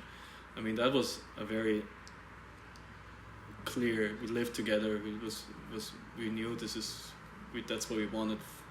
Like we're gonna be family. That's what we thought back then. You know? And I was just said like, look, if that would have happened, that would have been a nightmare. Yeah. And I'm very happy it didn't happen, right? But at the time when things fall apart, it's like, what? No. Yeah. I was totally broken, and I was my anger was completely going nuts, and I was embracing it. I was like, I'm gonna go out and kill some shit, and it happened. You know, that anger actually brought me where I am right now with the but also like it triggered that, but it also like I got in such a state of flow with my output. But what we paint, when you are an artist who deeply paints from its soul, and the pain from your soul you're not even aware of most of the time. It's art is a creative. Clearly, any art is a creative. Same as birth, you're giving birth to things. Right. It's a clean energy, and it's healing. Yeah. You know, it's an attempt. Any kind of artistic behavior, let's say, is a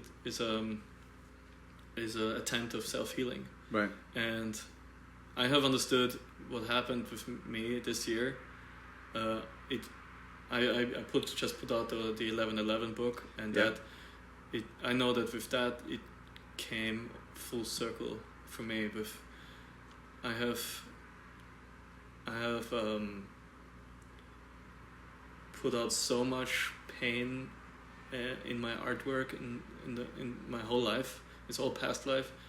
I mean, I could tell you about past lives I found out this year, where I know 10, 15 years ago I've been drawing this kind of stuff. Wow.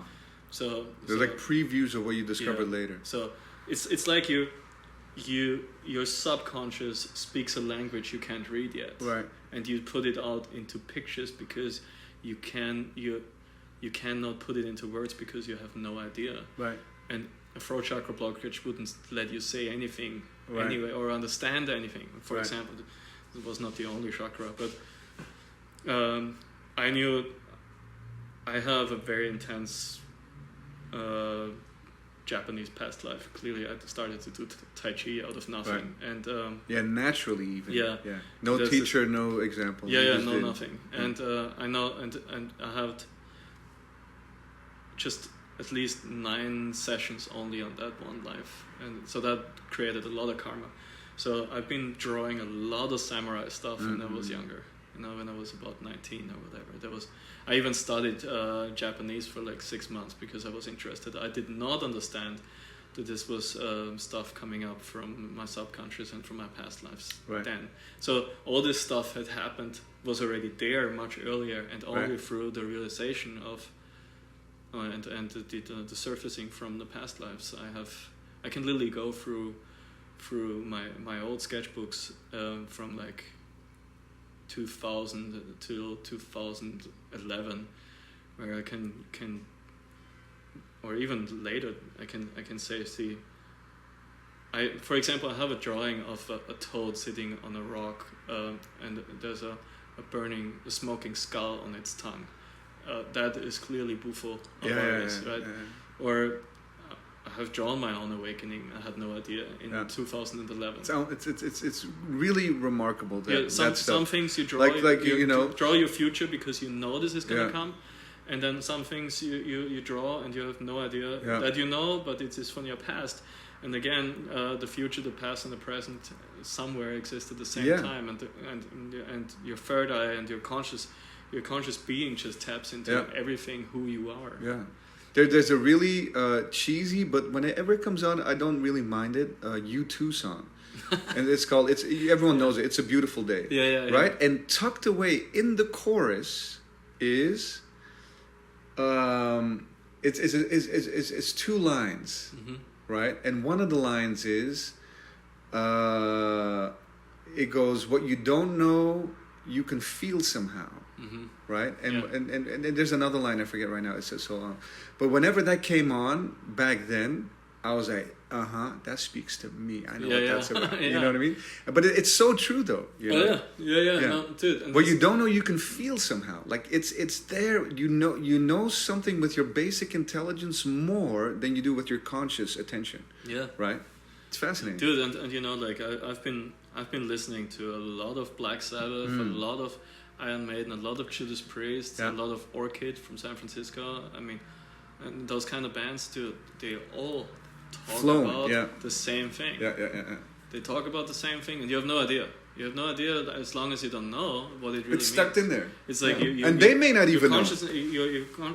Your understanding or perception of this reality packs it into something else, but those guys do know what it means because many of those guys have been going through a deep transformative situation. Right. I wonder if they know, or if it's like sketching. No. Right, and you didn't know, and they're just sketching with songs, and these are great songs. But do they? Because they know. You think? No, I very much believe most of those guys know what they are singing about, but they also know that nobody knows what they're singing about. Then that's extra. Yeah, that's deep. Like I mean. Yeah, dude, it's like I could come up with a couple of examples now where it's just like, okay, it's like you guys went to some places. Yeah. You know? It reminds me, I was painting a long time ago on Abbot Kinney, when Abbot Kinney was the crackheads. Yeah. And I run into Carl Weathers at the wall. Mm-hmm. And Carl Weathers is the guy that plays Apollo in the Rocky movies. Mm-hmm. And I happen to be a big fan of the Rocky movies. And I figured, like ever since I was a kid, especially in Rocky 3, Apollo. So that's why you have this boxing thing hanging. Oh yeah, well, I've been boxing for a while, and so Rocky was sort of like when Adrian. Yeah, there's that. But did you see Rocky 3 actually? Rocky 3 was the where one... Mr. T and this is when he's down in the dumps. His trainer dies. He loses his sense of self. Yeah. And I saw this whole spiritual thing there. Yeah. And then Apollo comes and says, "Man, you haven't been serious about defending your belt since you won it. That's number one. And number two, we got to go back to the beginning. And where's the beginning? It's in my gym, and I'm going to train you." And so he becomes like the guy, like the real, like he got lucky before, is what he's saying. Mm. But now Apollo is like, he's like the guru, But in boxing terms, let's get serious. Let's put some real work in. Mm. You're flawed in all kinds of ways. And I'm going to be your consciousness, right? And you got to trust me if you can. If you can, we're in good business. If you can't, it's going to be nonsense, and you're going to get beat even worse by this vicious killer named Clubber Lang, played by Mr. T. Yeah. Absolutely terrifying. Yeah. I can't be beat, and I won't be beat. Yeah. This time I'm going to train even harder. This guy was on fire. Yeah. This time it won't be no quick knockdowns. I'm going to crucify him. Yeah. And it was like, oh shit, this guy is like a wrecking machine. Yeah. And so Apollo does train him, Carl Weathers. Yeah. And I'm like, man, look at this beautiful harmony of like losing a sense of self. Mm-hmm. All self-belief is gone. The trainer, which was like symbol for Cus D'Amato a little bit, like Mike Tyson's trainer, the older white guy. Mm-hmm. Dies, compass completely off. He's there, cover of Time magazine, on the Muppet Show, living in Lotuses and Ferraris and like butlers, right? I'm the man. I made it. I got there like kind of quick, and then a real challenger showed up, and I got fucking knocked the fuck out quick because I didn't know who I was actually, and I was protected by my old trainer. Apollo shows up, trains him right, and bam, he beats the challenger. And to me, like at the time, you know, it was all like super spiritual. I was reading Joseph Campbell, all this stuff, the hero's journey, and I'm painting a wall, and fucking Carl Weathers. So we take a picture, and I tell him like, man, it's such an honor to meet you, but specifically for the spiritual subtext of your part as Apollo Creed in the Rocky movies. Right? And I'm like so happy to tell him, because I'm like, I'm sure no one else noticed, but I'm sure other people did, but I want to tell them, you know, because I'm like, I'm aware. And it's in Venice. Yeah.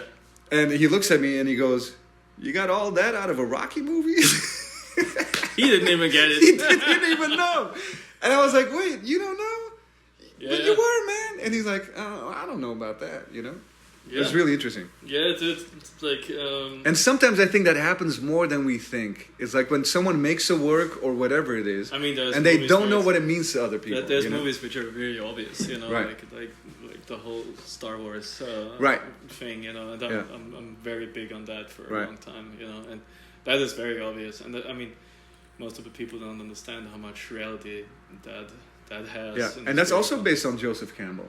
The hero journey. And what didn't Alejandro Jodorowsky have a lot to do with, like with George Lucas? What do you mean? Something, because the movie Dune he was trying to make, he made this Bible with Mobius and everyone inside. There's actually a Doom series coming out recently. No shit. Yeah. Wow.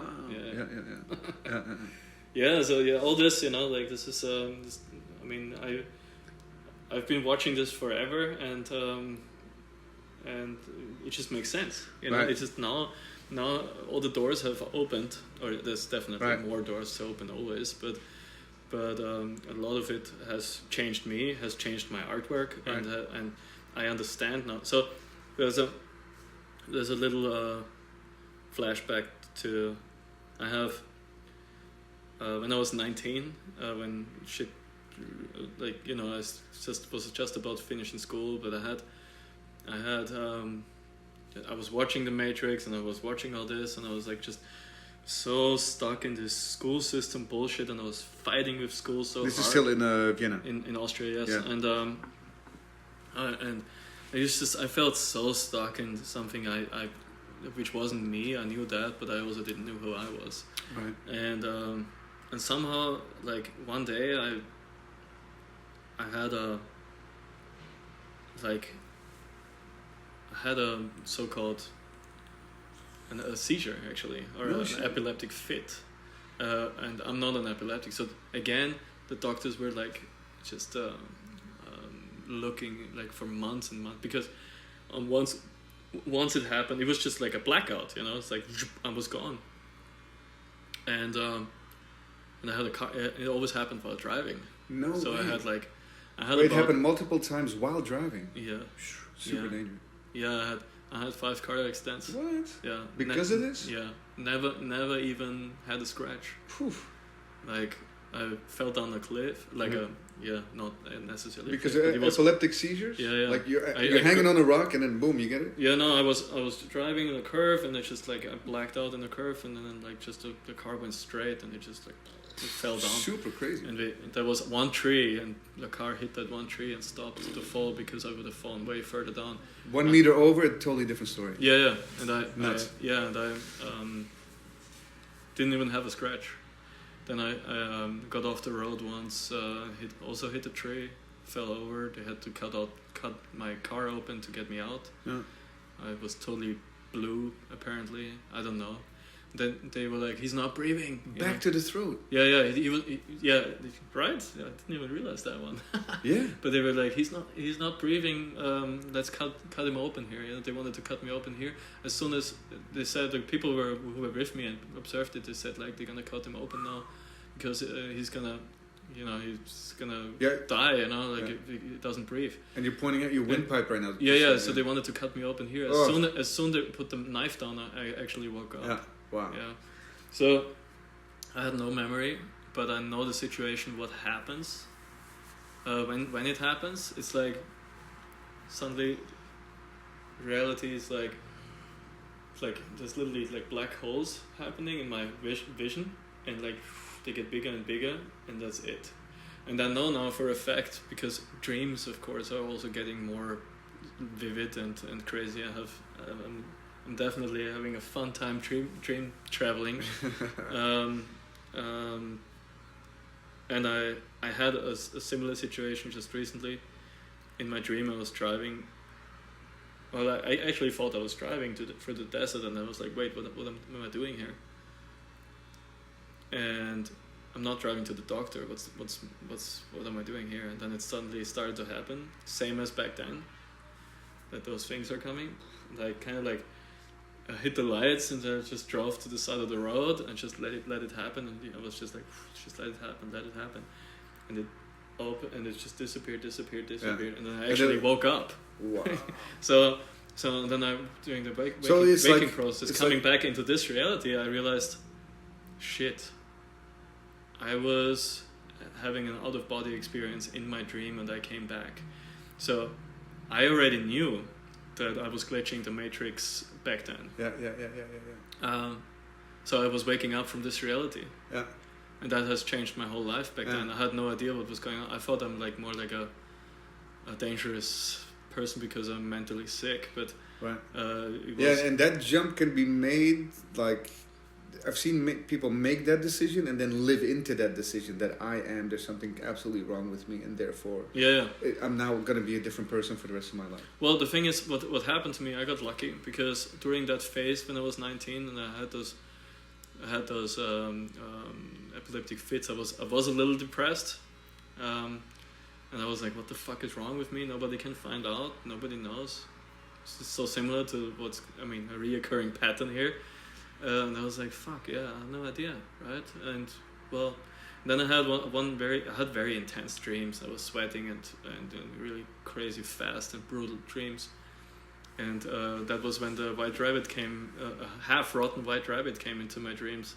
Half-rotten white rabbit? Yeah, and he literally just made one noise, but with that one noise he told me where in this reality the origin of the glitch is. Plus he told me my purpose in this world, and that was the point when I dedicated my life completely to the art and to the graffiti. That's a good moment. Yeah, it's like I just recently talked to my mom about this, and she said like, yeah, remember you came home and you said like, now you know what you need to do. Yeah. And hence that was also the birth of a rabbit eye movement. Yeah, and in the end that's where the rabbit eye movement came from. Wow. Yeah, the whole concept just grew, right? Yeah. That's deep, man. Yeah. That's really deep. Also that one, I know now, goes back to one of my past lives. It's crazy. So yeah, it just keeps going, Yeah. It's just all... And suddenly you get glimpses of the bigger picture. Like the cross... generational, that is the wrong word, but cross... human existence, like lifetime connection field, right? Like things pointing from way back then to like moments now and beginnings now that were the tail end of another thing that ended maybe then, and like there's the web that's like that's fascinating. And then there's always a pattern, kind of like you can find a pattern. For example, I was 19 when this happened. The first glitch I had was November, almost December 19. It was my first epileptic fit. This is exactly 19 years ago. Yeah. So I'm 38 now. Yeah, it's the half. It comes to an end right now. Yeah. In the middle, boom. Yeah. 119, 219. Yeah. Yeah, I was 19. It started. 19 years have passed exactly at the same time. Now it seems to end. And so to come back now to when you discovered, you now know what it was, like, how did you, because now you are feeling much stronger, much better. Yeah, my energy is definitely coming back. I mean, I still got to be a little careful. I still have a little hair loss, but just not much. But this is because... You have a nice head of hair. Yeah, I mean, I luckily have so much. Yeah. But... like my ears are still like things are like literally dripping out of my ears. Like really, yeah. The stuff from the metal and lead fluid comes out of my brain through my ears and also my gut. Yeah. So the doctor is still working with I can recommend that very well for everyone who has gut issues or energetic. Everything is energy, so there is definitely energetic issues. Microcurrent frequency therapy is most likely going to microcurrent frequency therapy. Okay, what is that? Well, I mean, we're all vibration and frequencies. Like, you send so even meditative self-healing is with the attention or the intention sends information to certain parts in your body when you focus. This is self-healing meditation, right. Which means you send your through the balance between a spirit, body, and mind, you can send frequency to parts of your body which needs healing. I'm doing CRM right now, which is like through breathing, accessing the neurological pathways, and I'm so surprised how like strongly the results are. Yeah. So it's how do you access that? Well, that is hard, it also through hard the and breathing? long work, right? Yeah. But that kind of frequency.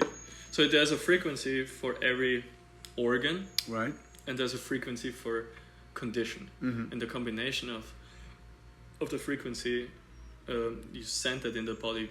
Like via a sound module, or no, it's like you put this thing on it, and the machine sends like the vibration, electronic frequency. The electronic frequency with the correct information. Right. There's a code for every. It all has a number. So let's say liver has 5, 6, 10, or whatever. Mostly 3, 5, 6, 1, whatever. And the condition concerning whatever, let's say, I know mercury is 55, for example, or lead is 63. Right. So it's kind of like cymatics. You know the study of you've seen those videos where they put white sand onto a metal plate, and then it harmonizes into sacred geometry. Yes. So like the liver, it has it's all vibration, has an ultimate frequential correspondent, probably, that if you put that frequency towards the liver, it's probably harmonizing itself. Like something like that. No. So with the information. You can send the body's, like, you help the body send the healing information to the certain part. And I've been doing that for over a year now, twice a week, and it does really help. Yeah. But you gotta do it constantly. You gotta stay on it. Yeah, you gotta stay on it. You cannot go and expect that you're fine after like a day. Right. That's with nothing. Yeah. And you gotta be determined to heal. That's very important. So what would you say you're like the darkest part of that is behind, and like now you're closer to like full health, or are you still a little bit in trouble and you got to watch out? Well, like I mean, now since all the chakra energy all the chakras are open now. I've been working on that for a long time, so the energy flows nicely also into my legs, which was also a hard thing.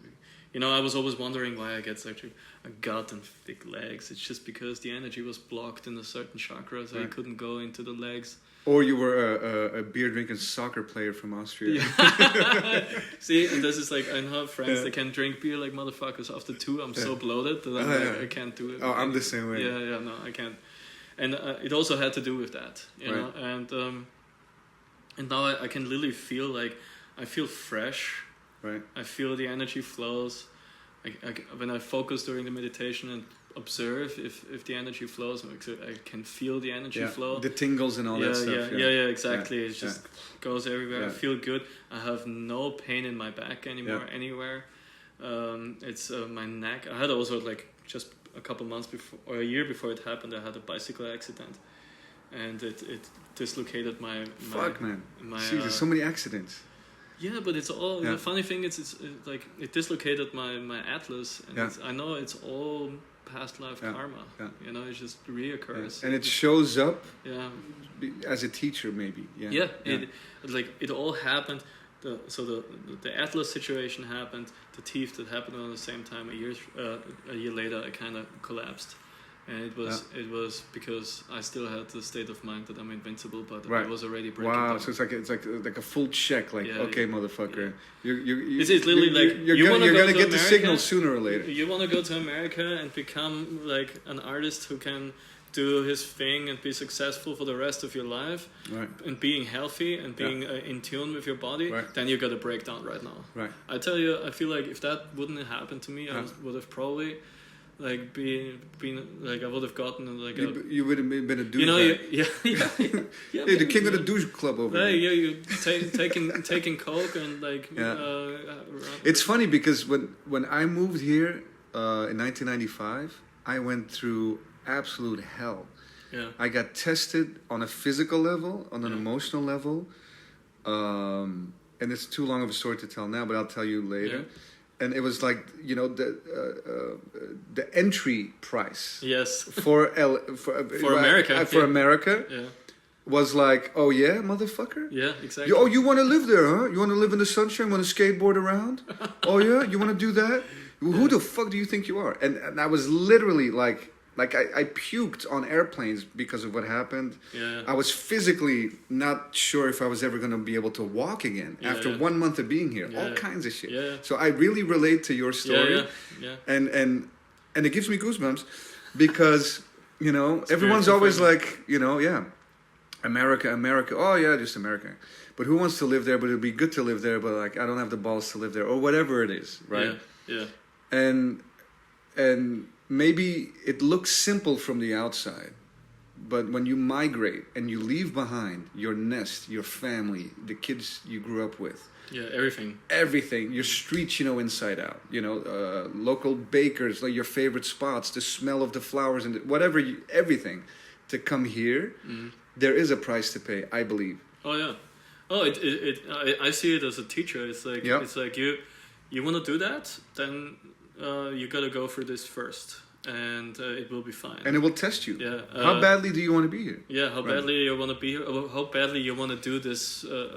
Like, or it says, are you gonna be you, the real you? Right. Do you have the balls to really understand who you are, so you can be here and not be make believe you? Yeah, a complete failure here. Right. You know. Or make believe you, which I've seen a lot of people like, you know, this is like a little bit make believe you here. Yeah. You know, like you're reinventing yourself, but like, it's not so authentic. You know.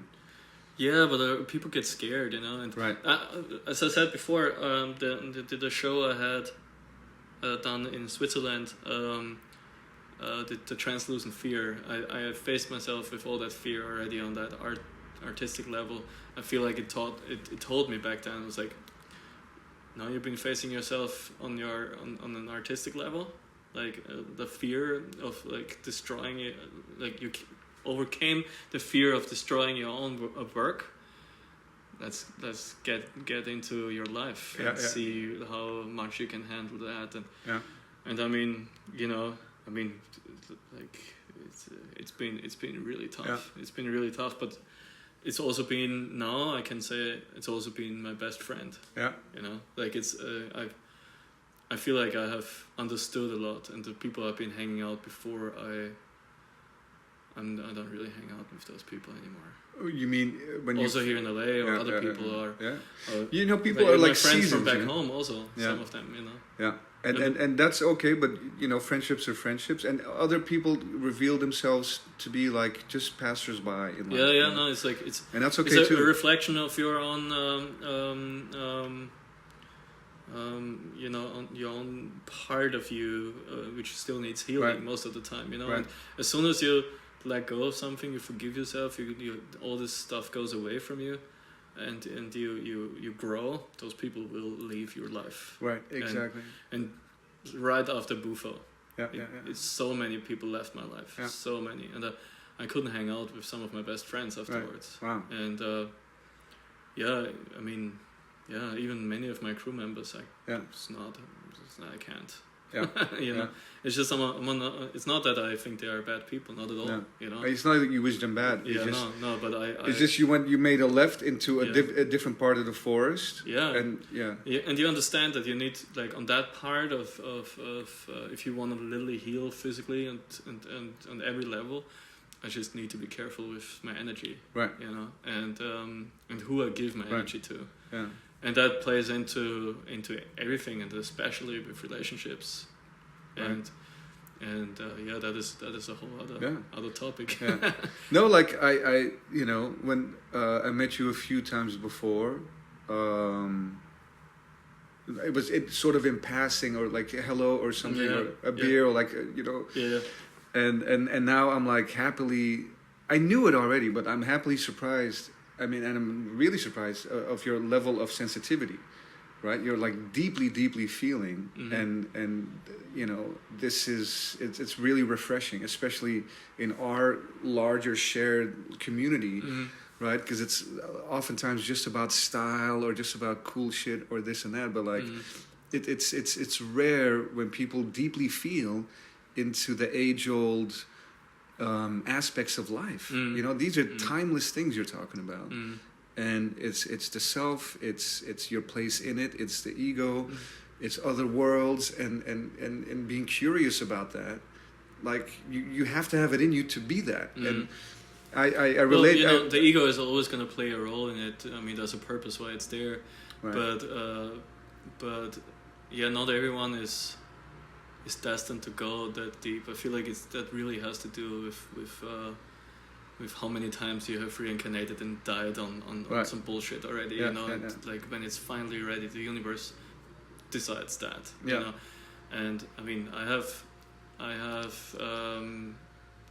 helped many people, and I've taken many people to the DMT, and not everyone goes deep or ever, or is just holding on to something, or not wanting to see the depth of their own soul. Or it's scary. It is scary. For a lot of people, it's like I know I'm gonna run into demons that are bigger than me. I'm gonna get consumed, and therefore I'm gonna have blocks, even with a powerful medicine like that. Yeah, right. But that's also the funny thing when you understand what demons really are. You know, it's like, I mean, I just had this conversation with the shaman. We were hanging out just recently, and I said, like, you know what, I feel like I had an advantage because I've been seeing the dark sides of my being already since I was a little kid, and that definitely transferred into my art, and that's why I brought it already into this reality, and there's not much which scares me now. Plus, through all the work I have understood, and I feel like that is something which came to me also during a good conversation with the universe in a mushroom trip, and it literally, I understood that in every world I travel, inside of me is another reality existing. Like, there's many realities within me, and I can enter them. Especially, it's easy to enter them when you have aligned your chakras, because the chakras, that's the rainbow. That's like the rainbow colors, and the rainbow colors define reality. Right. You know, when light breaks. Yeah, prisms. The prism. Yeah. And exactly. And it literally told me, like, I was asking, like, why can I enter all those? Because I saw realities like balls. I was surrounded by like a rainbow layer of stuff, you know, just like mist or whatever, you know, and I was just literally diving into it, and I understood that aligning the chakras during the meditation it's like you unlock the key for all the worlds inside of you, and you can go into those worlds and you see all those crazy landscapes and things which happen there, and there's a bunch of cobras dancing around, for example, or whatever, and other like highly cubistic mantises or whatever, you know, who like just dance or whatever, you know. It doesn't really matter, it's endless. But any dark creature you meet there most likely doesn't have a purpose there anymore, and then suddenly this huge dark demon-like creature stands in front of you, and I'm just there completely naked, and tell it, like, look, dude, you gotta get out of here. You know, like you have no purpose anymore, and you just like, yeah. And then I was like, come on, dude. And then I just take it like Superman at the neck and just fly out of reality. As soon as I'm out of this bubble, it just dissolves into nothing. And that's another way of cleaning up.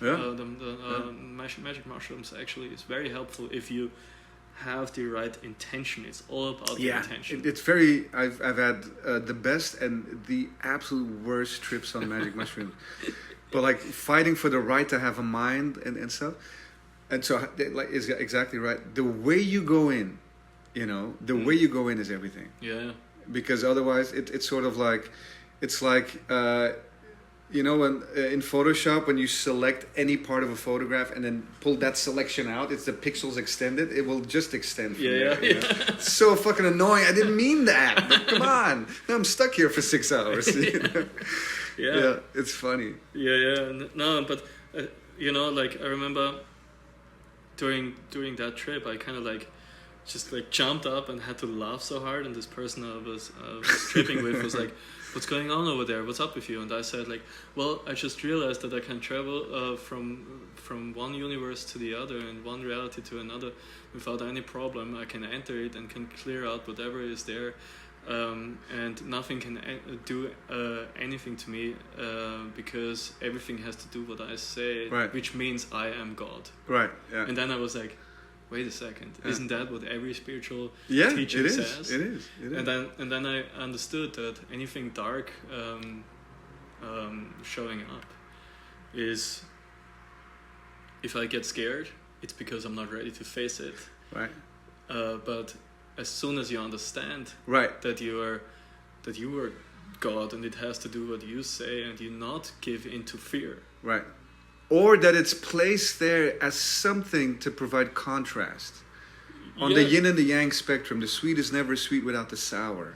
So we need something prickly for something gooey to be appreciated. As soon as it shows up, and it shows up as something dark inside of you, you are allowed to let it go. And that's where... You don't have to hang on to it. And that's where it gets really interesting, because I have understood...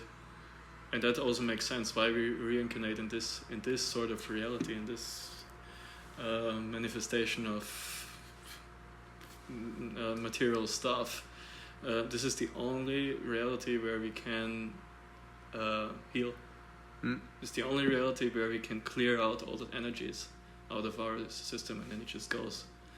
Because in other forms of consciousness or states of whatever, states of being, it's not possible. It's just like only when we are come back to this world we can do it. Yeah. And the funny thing is, nobody fucking does it, And then you wonder that there's just fucking like mayhem going on in this world, and then coming back to the whole like more 3D world situation right now. I mean, the COVID situation is, to me, clearly a pattern which reoccurs in on planet Earth of cleansing itself, because also the Earth has chakras, and also the Earth has energies, and is a being, and we are part of that. Right.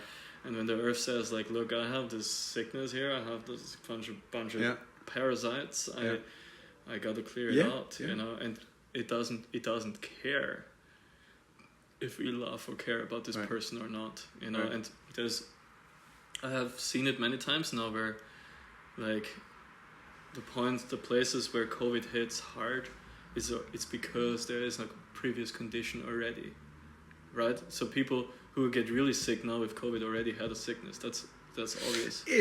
Because that seems very harsh towards black and brown, because they're predisposed because of their melanin, right? Mm-hmm. Because we're white European. Mm-hmm. We sit in the sun for 30 minutes, we're red. Unless if we've sat in the sun our whole life, then we get a little bit brown. Mm-hmm. So our skin absorbs the sun quite easily. Mm-hmm. Black and brown folks it takes a bit longer because the melanin is there to protect from the sun. So you mean they have a harder time to deal with it? Yeah, they're disproportionately affected around the world because 80%, and this is now times 10 independent studies since like May. I've heard this from different sources. Most people, 80% of all people that end up in kind of like a critical condition in the hospital are absolutely vitamin D deficient. And so of that block of people, there's a disproportionate affectation with black and brown because their skin protects them from absorption of that vitamin D, which is the sun ray, which is in fact a hormone, not a vitamin.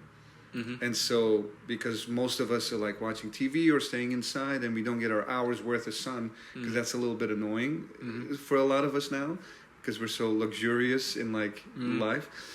We don't get that vitamin D, and that hormone that hormone isn't able, the vitamin doesn't turn into the hormone, which then cannot function as an aid to the immune system. Right. So that's like I'm always careful with saying those kind of things. Like, imagine, let's go a little further. Okay, what if? I mean, this sounds harsh, but let's just break everything down. Let's see the world not out of a perspective from a human or human perception, right? Or who we are from organic perspective. Yeah, or from the let's see. Since the universe doesn't give a shit about anything, right. Nobody of us really. Right. What if those people, doesn't matter like what color or whatever, are only reincarnated in this reality to die on COVID because they have karma to like deal whoever with. it is. Whoever it is. I mean, it's karma. Yeah. It's very far-fetched right now, but like, do we know how far-fetched things are? But this is always like throughout the ages, like everyone says, why would God, put my kid in a wheelchair? Like all this sort of stuff. I don't know enough, but I see what you're saying. Yeah. And I like the Taoist approach, which is the idea of thusness, right? An apple results from a tree. Right? The earth is a rock that peoples.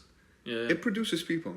Yeah. And then whatever happens after that, that's sort of like above my pay grade. But I see what you're saying. Is the earth cleansing itself? When we are die, we are supposed to die. Right. There's no...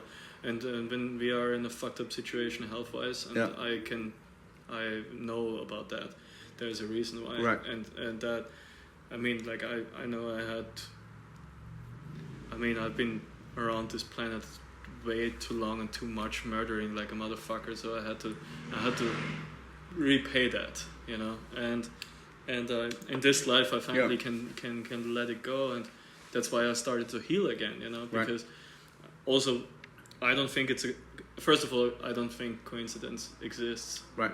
So, but there's a reason why this happens to me in 2016, right? The year when the world is fucking going down, I start to heal, right? There's a reason for that. Yeah, it's not my time, not in this life, right? And other things, there's stuck things, like cancer is an energetic sickness because of a blockage which is caused by some relationship with your partner, or like most kidney issues are linked to partnership, for example, like kidney cancer or kidney failure, or any kind of. Right. I mean, of course, when you smoke like a motherfucker, you're gonna get. But then I know like 90-year-old women in Paris. Yeah. They smoke a pack of Gauloises a day. There's no problem. Yeah, but they're gonna be 120 because they have another. They do not have another energetic issue which triggers the cancer. Right. So.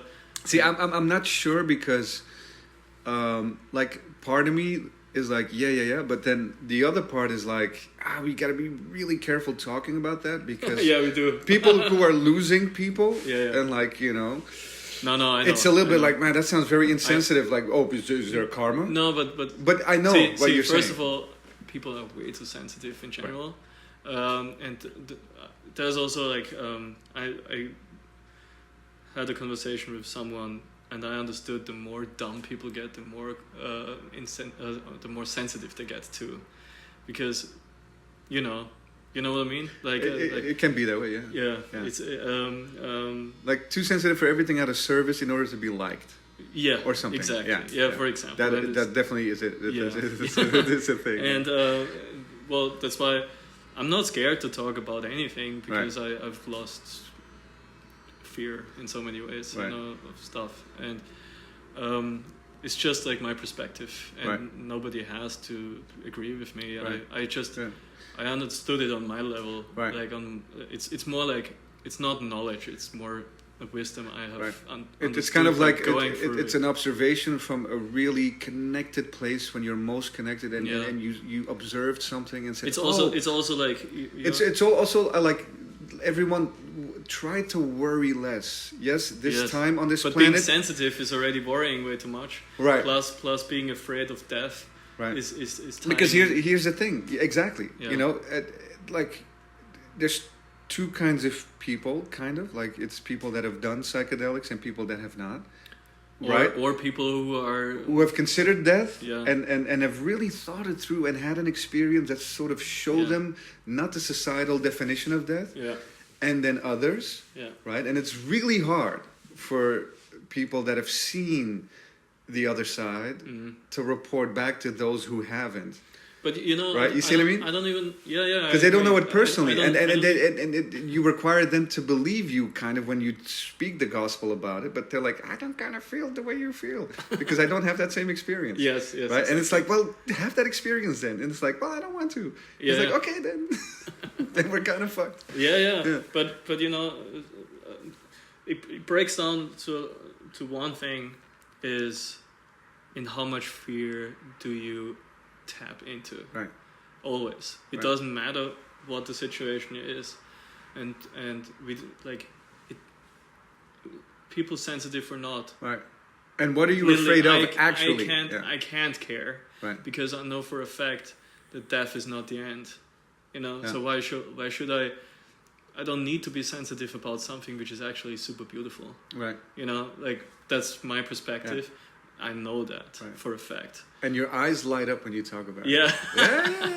No, I know it. I know it because I talk from a perspective where I had 7 near-death experiences when I was 19, and I had another 2 or 3 in the last couple of years. It's a lot. So I know what it means, and I don't.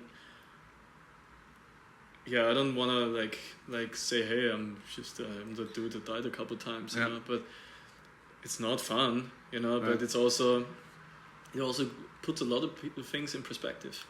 And and I have also questioned myself a lot with my own insecurities about many things. It's like, so, okay, cool. Now you have understood what death is, and that you have died so many times, and you've gone back to the source, and you came back so many times, and you were afraid of death. Now you're not afraid of death anymore, but why the fuck are you still afraid of life? Because that makes no sense. Two different questions.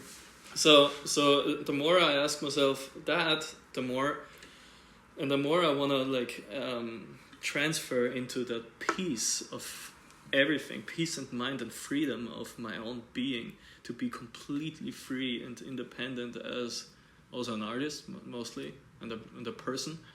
I don't want to shut the fuck up. I can't be sensitive. You're now entering the realm of a mystic. And also it's like sometimes you just gotta face the facts. It's like, fact is, you're gonna die.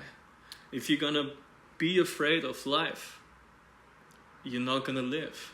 If you be afraid of death, you're not gonna live. Because you are. Yeah, afraid you gotta of life. do it. Yeah. And the funny thing is, what I have recognized, and that's what showed me how much I've been aware of all this already, way before all this started for me, is when I painted murals and they see like a huge dissected shark or whatever, people start projecting out of this craziest situations onto me being the artist who paints that. Like I had. What were they projecting? Dude, there was one like when we painted the mural in the Sharks mural in for the San Jose Sharks. There was this woman coming by. I was like, oh my god, no, this is. I mean, it's beautifully painted, but it's so crazy and horrible and like. Oh, the sensitivity, the animal sensitivity. She was just so sensitive, and I'm like, so what's the problem? It's like, it's the anatomy of a shark. It's not death. It's life. It's how life works on a physical form, on a physical level. Because you're also doing the nervous system. You're doing everything. Yeah, totally. So it's like this is how it looks like. It should be an education. You know, it's like it's nothing bad. It is what it is. People see it as aggressive and violent sometimes. They see it as aggressive, brutal, gory, violent. Yeah. I'm nothing. I'm not gory. I'm not violent. Yeah, I agree with you. Yeah, I'm never. I always wanted to show life. Like Roa, you know. He gets bloody. He gets bloody, and there's a darkness to it, right? But I mean, the darkness is there, but I'm but even colorful. He is not gory, actually. In fact, no, it's not. I mean, sometimes it's when but also like is a half rotten body, a dead body, is it that bad? It's the most familiar thing to humankind for hundreds of thousands of years. Yeah, like I remember I was just telling the story to someone. I was 7 years old. I found a little, like my grandparents have a farm somewhere in the Alps in Austria, and I was there and I found this little baby lamb. Like, and I just stuck his head out. It was kind of like I thought he was sleeping right underneath this cardboard, and I just moved the cardboard away, and it was just completely like eaten up by worms, maggots, thick maggots. You know, and I was like kind of scared. I was like, "Fuck that little baby! Oh my god!" Why the face so innocent, and then you move, and and you see, nature is metal. Yeah, right. And I was just sitting there for 20 minutes, and then I realized, damn, this is beautiful. Yeah. And the beauty comes from death brings life again. Right. And see how many maggots are living and existing on this dead body. Right. And the circle continues. Yeah. And so, like, what are we worried about? Right. What are we fucking worried about? And that's a curious thing about us humans. We're the only species that hoards its dead and puts them in caskets to be protected and to not return to the earth anything. We're like, no, we don't want to be eaten. No insects, no worms. We're going to be in this casket 6 feet under. No one's going to eat me, Please, friend. feed me to the sharks. I don't care. Right? It's a weird mentality, right? Yeah, it's just like as soon as spirit leaves the vessel, it doesn't really matter. Yeah. It does really not matter. Yeah.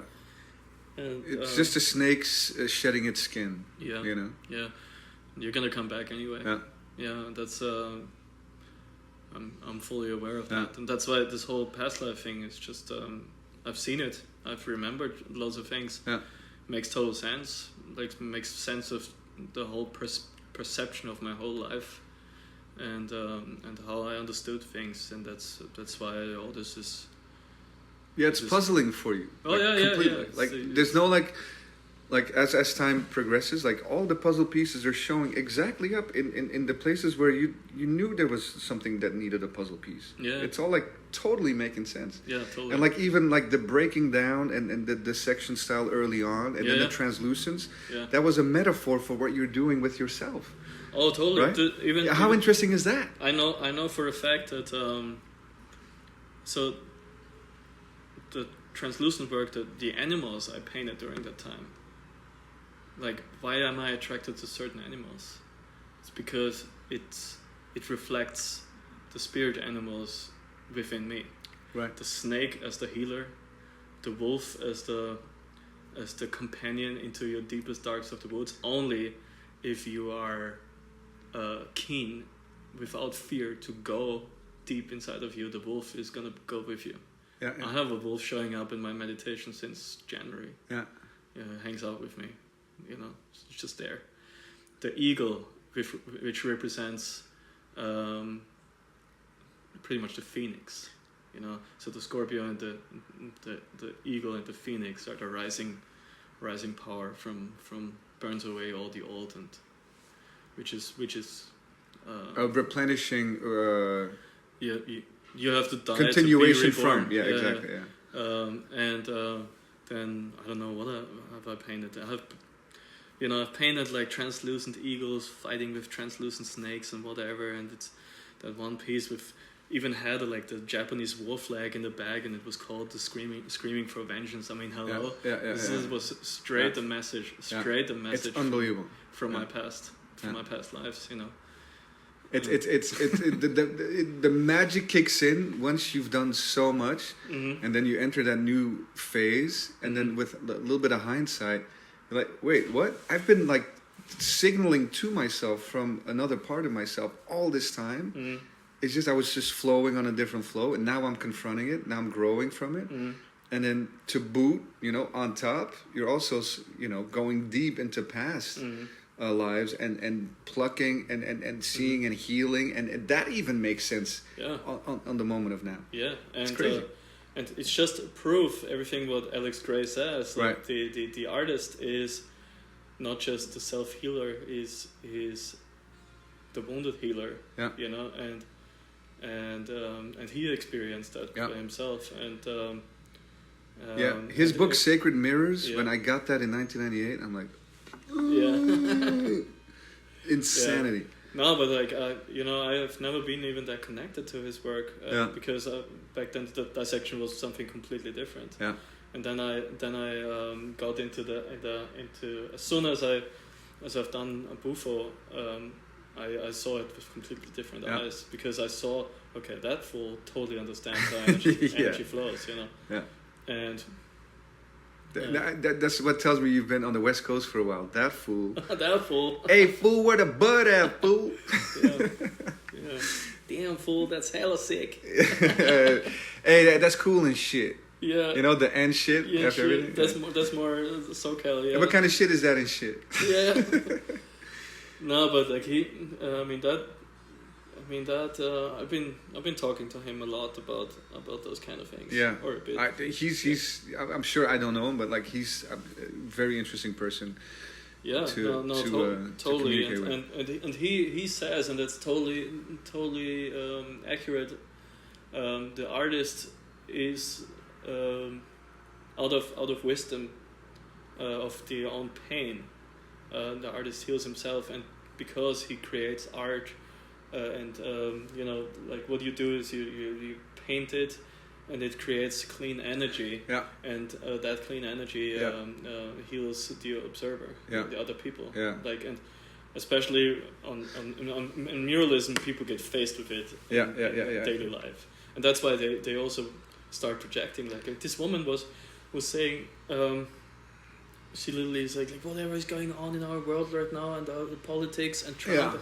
I'm like, how can you like project Trump and everything onto a dissected shark in for but the word is exactly right. It's project. Yeah, it's literally their own mental issues. It's a mental projection. Yes, it's over. It's a film over what is actually happening with a non-interest in actually figuring out what is happening. So it's actually quite arrogant to project and not to inquire. Then you can also you can literally see the people who approach my walls and go like, it's like, okay, you have fear of life, you have fear of God, you have fear of death. And you decided somewhere you have some healing to do. Right. You need to go like fishing, actually. Have you ever caught a fish and gutted it and ate it? Yeah. And like felt good about it? Well, right? People live such ignorant lives that suddenly they get so sensitive about like, oh my God, I can't kill this animal. It's like, dude, drink some water. Be in war and try to survive. You suddenly no vegetarian anymore. That's right. Yeah. And I have a good comeback for that also.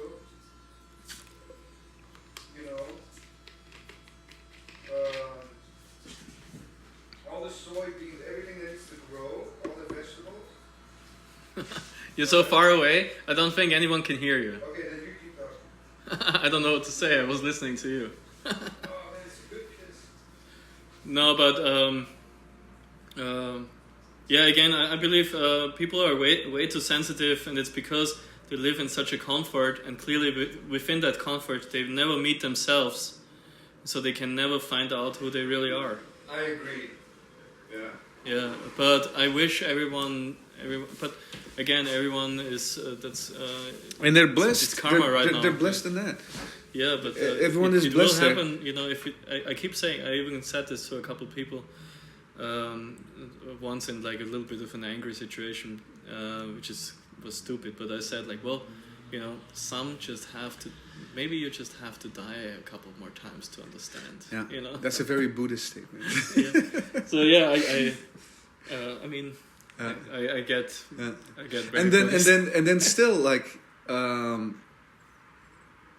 you know, because I had a friend from Slovenia who was very spiritualized. He was a little bit of like a Beastie Boy-esque rap star in Ljubljana, in Slovenia.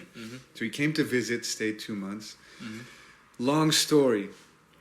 So we got him a cape, a velvet cape, and he needed to do certain tasks, very spiritual tasks. Deliver certain things to certain people that were like, okay, these are like celebrities. Like, and we did all the tasks. And one of the tasks was to meet with Geshe Tsultsin, which was a prodigy of the Dalai Lama. And he was in Redondo Beach somewhere with a temple, but we didn't know any information. So first day we go, no Geshe Tsultsin temple to be found, you know, the holy venerable, you know, students and prodigy from Dalai Lama, but we found a sunset. And I'm like, well, maybe it's the sunset that's gonna teach us. And he's like, yeah, okay, no, beautiful, but like next day we come back and we find the temple. And we're welcomed in. We sit in meditation. There's a young monk, and my friend Dalai is his name. Was very on a mission, you know, to put it that way.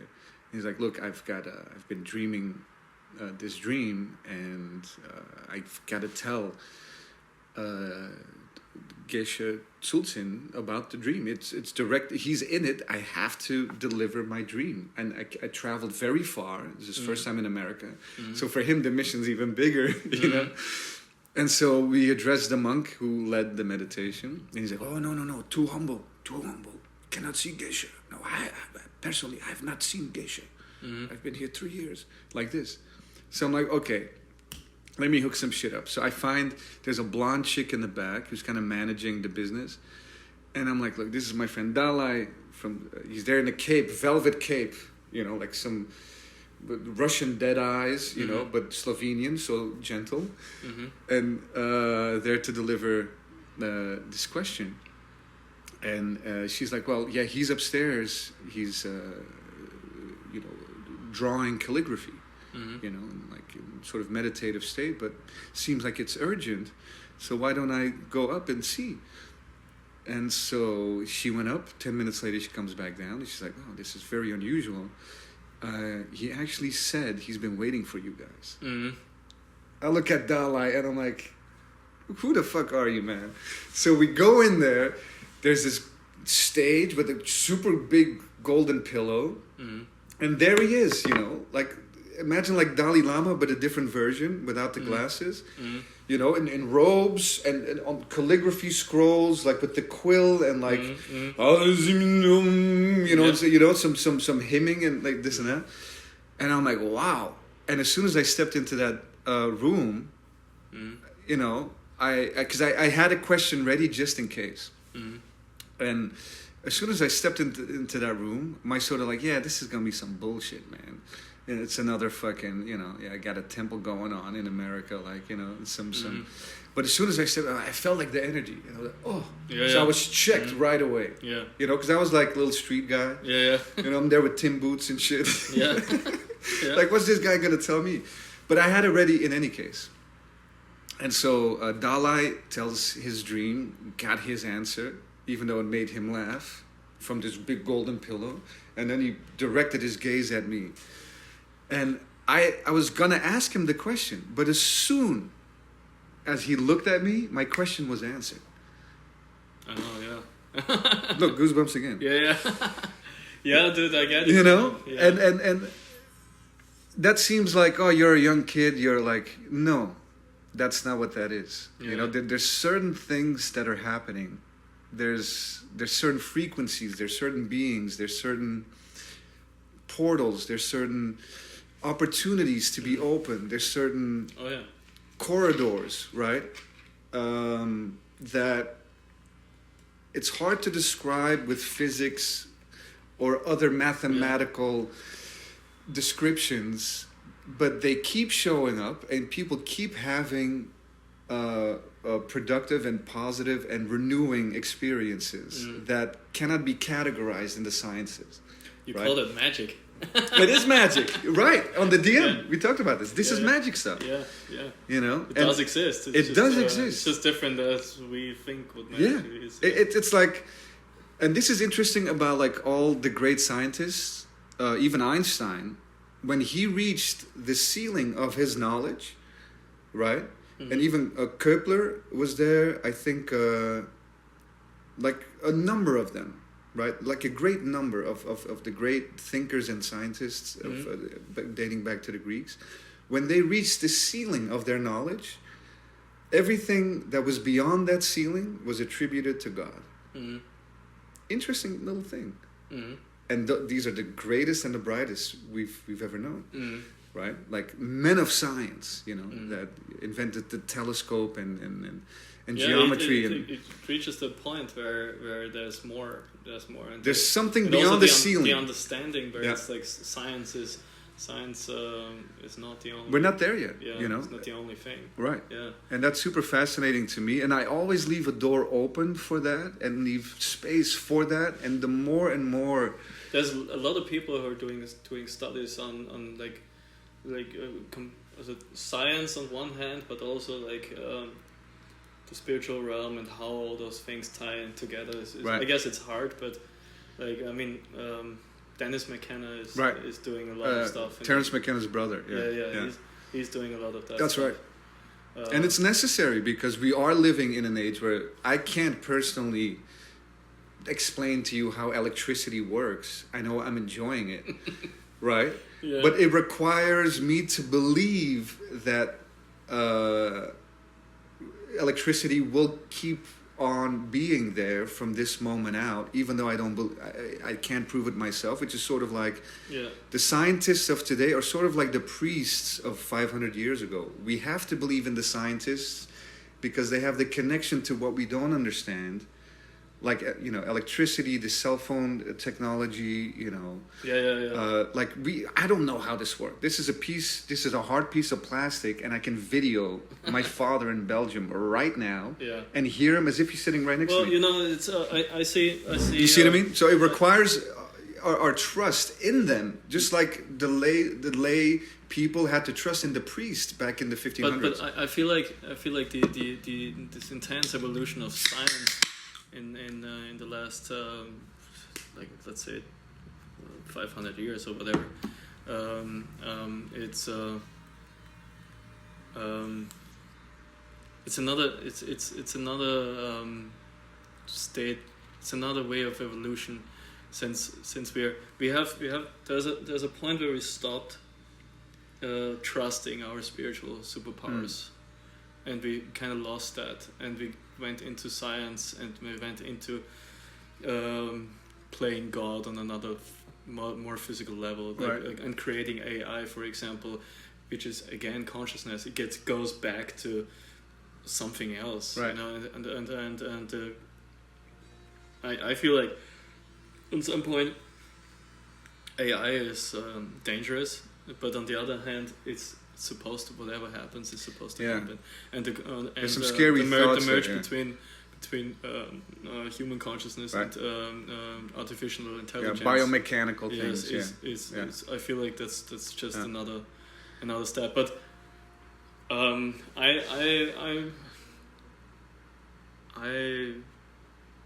way more interested in the classic old ways. Yeah. No, me too. Yeah. But there is that one scary notion going around that humans are ushering in, like we are the caterpillar and the butterfly is AI. Like we think we're it. Got it going on. But maybe we're ushering in AI. Or maybe. And it's all part of that programming to make ourselves feel good. It could also be just ascension, but we are way more. We feel way more compelled to go the AI way. We can also just work on ourselves and ascend. I'm with that. Yeah. I like that. Like, I don't know, maybe one day I'll lose a foot. And Don't even say it. No, I know. I knew as soon as I said it, I should say it. Don't even say it. Well, then I'll find the foot, I'll put it back on. Don't put it out there. Yeah, and no, you're right. I'm not going to finish it. I kind of do believe in that too. Like, you shouldn't even, like, really... Oh, the quantum field does react, yeah, and that's whatever you say is... Yeah, it's like the first, I mean, not necessarily, biblically inclined, but one of the first sentences in the Bible was, in the beginning there was the Word. Yeah. And it was creative. Is that the first line? I have no idea. Yeah. Whatever. But I'm kind of getting cold here. Yeah. I must say. My man, I think we got it though. We are exactly 3 hours and 10 minutes in. Sure. We can still talk about art or whatever. Is this part one?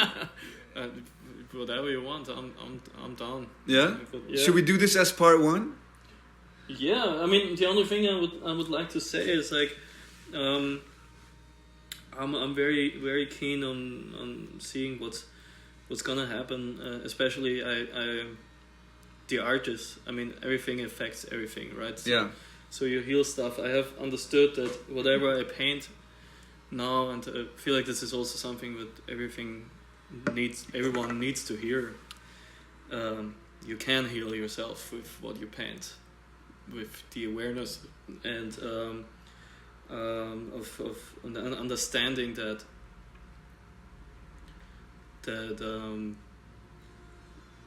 on some point you have painted enough from your past. It's time to paint from your future,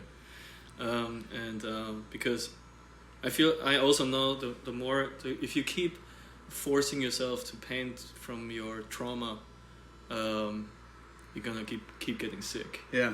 But like we can all heal with painting, and you can heal others too, and that's the purpose of the artist, and that's my purpose in this world. Yeah. And we also like to awaken others. Right. With the art. I'm very much down with that. I have understood that a couple months after Bufo, that actually my real purpose is not I'm painting for myself, which I always like, hey, I paint for myself, hey, I put out there Nychos, paint for myself. I don't care. The truth is I'm here to paint for everyone else too.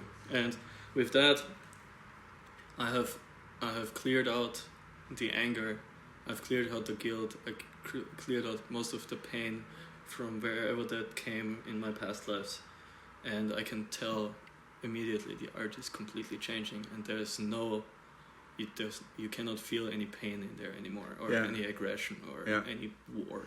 And so now this new chapter, like what can people expect as I close the front door? Yes, because there's a little bit of a draft. That's why you're getting. Maybe that's. Can I close this window too? Yeah.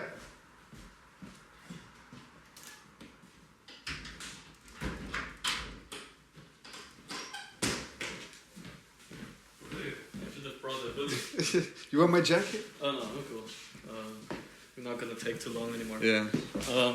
No. Yeah, the next chapter now, because like this is so much like it's such an honorable, self-reflective, honest sharing, right? Yeah. Like not only with the way you look at it, but like your consideration and like putting it honestly into the work and seeing all the connections. Right, that's so rich already, and that makes me so curious now that we're at this point, right? With all that digging and like cleaning and this, moving forward now on the timeline. Like how are you like enthused, or like what's the energy there at this point looking forward? Well, who knows? I know that I very much enjoy the new flow right now with the work I do, because that was not the case anymore in 2018. I felt more like a an inkjet printer doing like one anatomy piece after the other. Yeah. Is that because there was so much demand? Like, we want a Nychos and it looks like yeah, that. And also, but can you do with this one and that one? People ask me, like, "Oh, can you dissect this animal and this animal?" I was like, "Yo, I'm not Roa. I have other things in mind." Yeah, Roa is still absolutely in love with the way that happens for him. For him, that's totally cool to him. He doesn't need more than that. That's cool. I need more depth. I need more storytelling. I have more to say than just black and white, or just dissected animals. So where do you see it going? I mean, it goes very into this. I mean, because at the same time, I can imagine it's also a little bit scary. Or maybe not, because then we're back to fear. Fear is not something I concern myself much anymore. I literally, whatever comes up, I paint. You know, like sometimes I have ideas during the meditation. I see things. Can I make a funny joke? Sure. Whatever comes up, I paint. So I'm painting my dick the whole day. He is funny guy. Yeah. When did you see that exposition? Sexual energy and creative energy, right? Talk about the magic mushroom. Yeah. Hello. I don't know. I must. Whatever comes, I cannot even say. Right now, it's like a lot of that self-healing energy, the whole rainbow situation. Right. Like it's very colorful. I was never that intensely colorful ever. Because color is power, huh? There's energy in color. And it's like also those really present and clean colors I'm using right now. Before I always used saturated colors. Right.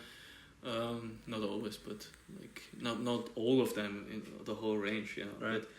But there's definitely a lot of exploring the other realms situation going on. Some would say it actually taps into the realms of Alex Gray's ideas, but hey, we all come from the same source. You know, it's not that we steal each other's stuff. It's like it is what it is when you look in there. Yeah. And me and Alex, we talked about this once, and he said like, "Yo, we are anatomistics." You know, I like the that. mystics of anatomy. Anatomistics. Yeah. And you know, the physical body and whatever energy and whatever, it goes deeper and deeper. And I called my last show "The Endless Layers Till Consciousness." You know, and it is what it is. It's just like referring to the layers of the onion. Yeah. I have literally like got all the layers away, and like how many layers are there until you reach consciousness on the physical level? You can go forever. Yeah. And because you will not find consciousness in that way, you know. And I mean, like the deepest I can tell I go during the meditation is I can access my cellular memory, and that's where the information of the past life sits, and I know where to find what in.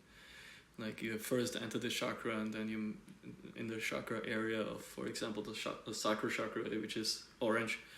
You can tap into the genetic and the molecular basis and the cellular memory. That's where spirit parks his bullshit in the end. You know, that's the cache. Yeah, that's where spirit parks his Lamborghini, right? Like his traumas and stuff. You know, you can do that, but like visually, like transferring the emotion and the anatomy is still gonna be very present, but how far, and let's say it just gets hella trippy. Yeah, you know, and I don't mind. I've always been that trippy person even before, and it's not that I immensely do a lot of psychedelics at all. Like, but it's. But you're so I don't frequency, even need it. You know? the door is there already. Yeah, the door is. Yeah. The thing is, again, Bufa Alvarius 5-MeO DMT is literally just the door opener. If you go through the door or not, that's your decision. It's like Morpheus telling Neo, it's like, do you want a red pill or the blue pill? Yeah. Even if you have done the drug. I just want to eat the steak, man. Yeah, exactly. But even if you have done the drug, many people decide to, well, no, let's just rather go with the blue pill. I'm not keen to go down the rabbit hole. And Well, I've been led down the rabbit hole with a rabbit for many years. Yeah. So it's like. Did you have some bad trips before? No. I've had like so many bad trips. I think I have the schizophrenic genetic predisposition, which a lot of people do seem to have a percentage, right? So I've had many great mushroom trips. 2CB was interesting also, which I took by accident. Mm-hmm. You know 2CB? Mm-hmm. It's in the... it's super psychedelic stuff, man. It's in the... What's the other CB one? I have no idea. Yeah, it's like some experimental, like really lesser known thing. And my friend had it at a 4th of July party. She gives it to me on the dance floor. And I thought it was Molly. So I put my pinky like this. I was greedy. I already did some Molly. I do my pinky like this. I lick my whole pinky. In that bag. Boom. 10 minutes later, I lose all my motor skills. And there's a dog on top of me while I'm laying on the floor licking my face. As I'm in a really beautiful state. But people, my friends, are like, what is wrong with you? We gotta somebody call an ambulance. And I'm like, no! But I can't move anymore, my mouth. And so I've had a lot of those, so I know but I keep going back because the good ones outweigh the bad ones, even though I think I have that schizophrenic disposition. Well, dude, I must say, I have done... they're so valuable, I feel. I've done mushrooms only in the self-healing aspect. I never do it in like in this party situation. Yeah. I don't even understand. I don't even think that I can do it. Yeah. I've never done acid. Yeah. I've never done acid. I've only done the 5-MeO DMT. Yeah. I've done San Pedro, which didn't do anything to me. Yeah. What San Pedro? San Pedro is that cactus. Peyote. No, I don't know. I never heard of San Pedro. San Pedro is, I believe, I don't want to like say anything, but it's just not completely true. But it is mescaline. Mescaline. Yeah. I've been joking about mescaline. But I'm not completely sure. But I believe it is. But it just makes you happy apparently.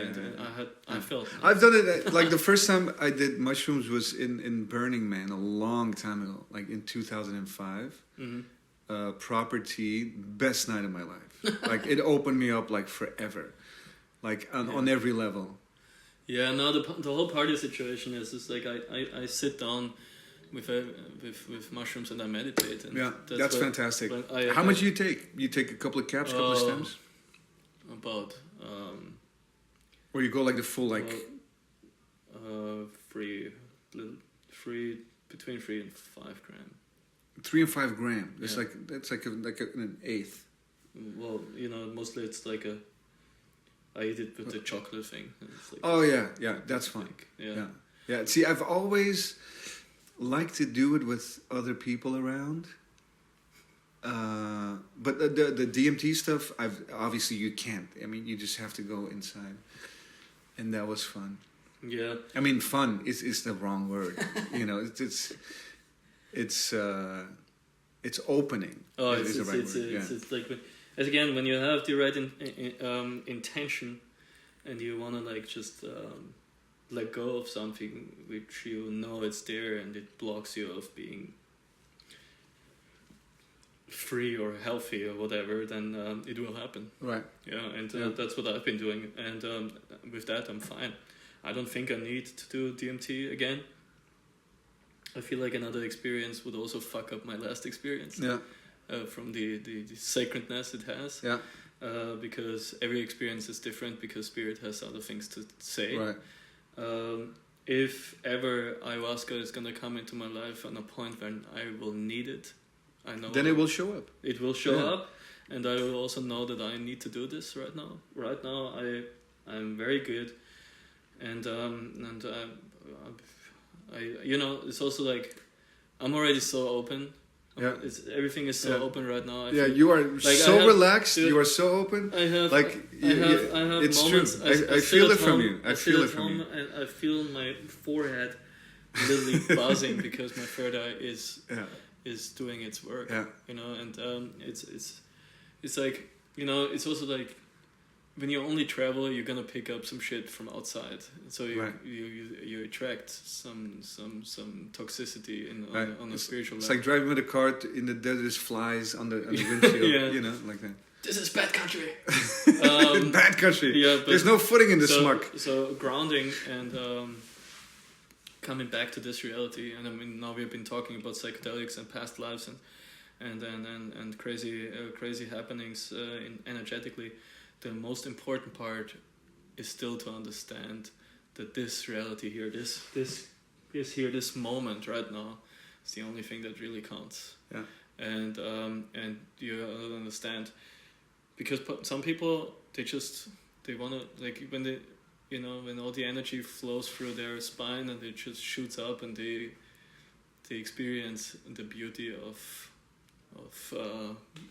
the interconnectedness and pure love, they check out, they say goodbye, and they decide to die.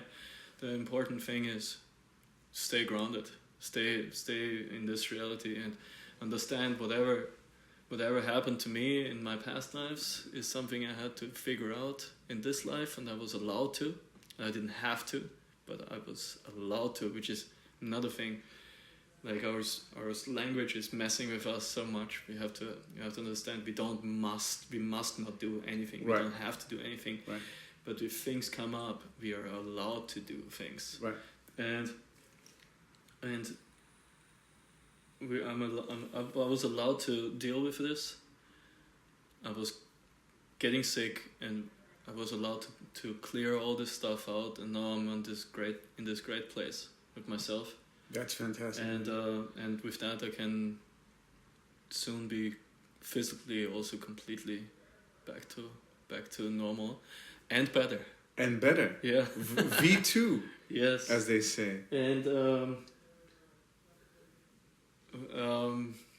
you know what? Yeah, a good Austrian, very famous sentence would be, "I'll be back."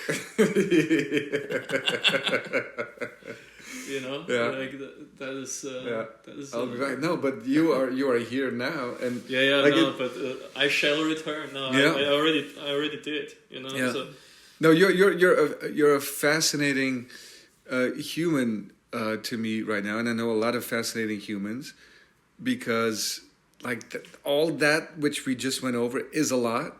On top of that, we never even and that's what's so nice. We're talking about the subtext, what's behind the output, right? Mm-hmm. And that's where things get really interesting for those that really care about that stuff. And it's so rich.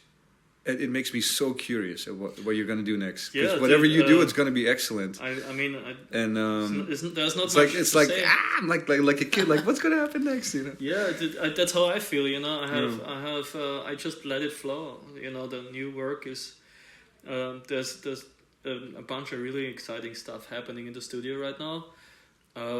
I have also in this phase of understanding that many energies in my life are just sucking, bleeding me dry. Yeah. I canceled all my work with other galleries because I've been just done with that. I needed to get rid of those energies. Yeah. And suddenly, the more I heal myself, my business and my life just heals with me, and my surrounding heals with me. This is just beautiful to see. Yeah, because sometimes the busyness of being this one, that one, that one, all of a sudden you're managing these relationships, and then you can't manage your own world. No, it's like I mean, now it's a lockdown situation in Europe, and it will come here again tomorrow. Yeah. Oh, is it? Yeah, Wednesday. I don't even know. Well, I just found out a couple of days ago. And I mean, I haven't been at the company in Vienna for over a year now. Right. And everything is wonderful. I don't have to worry about anything. Everyone is doing a job. I have a great team. Yeah. I'm very happy about that. You did some housekeeping. Yeah. And the more I cleaned stuff up inside of me, the more the right people came into my life. Yeah. So that is a great thing, and I'm very grateful about that. And with that, I can focus on my work and not be stressed out about bullshit. Right. And I can be an artist again. And I can be a painter. Yeah. And I can be happy. Yeah. and that is most important. And I am sure that only the best will come out of that. Yes. So, if there will be a show eventually here in LA, I have no idea when. Even if I would know, I wouldn't say it, but I do not. I completely let this just. I don't force anything. It's just I'm a painter, so I'm painting. Yeah. And it will come. Yeah. Like the universe knows exactly when. Oh yeah. No, you're good. Yeah. You're good. You're good. You have nothing to worry about. You know, you're in the flow. You're trusting shit. Yeah. And you're filled with actual, you know, like. Content is a wrong thing because it's got such a bad rep, but you're full of sensitivity and actual experience that like reflects struggle, search, discovery, wisdom. Like this is what it takes to. There's so much what I want to communicate, which is first time in my life not coming from anger anymore, which is great. Right. You know, it's just like I just completely redefined my story. Yeah. And that whole awakening has put me on that, the sickness and everything what I've gone through. It's also like it's really funny because it almost feels like I'm finally a grown-up person. Yeah, because you took accountability, and I'm like, hey, and so what? I did all that, I went through all this, here I am. And suddenly you feel like, okay, I'm not that kid anymore. I've become a man, ready to face the next challenge. And I'm gonna paint whatever comes up.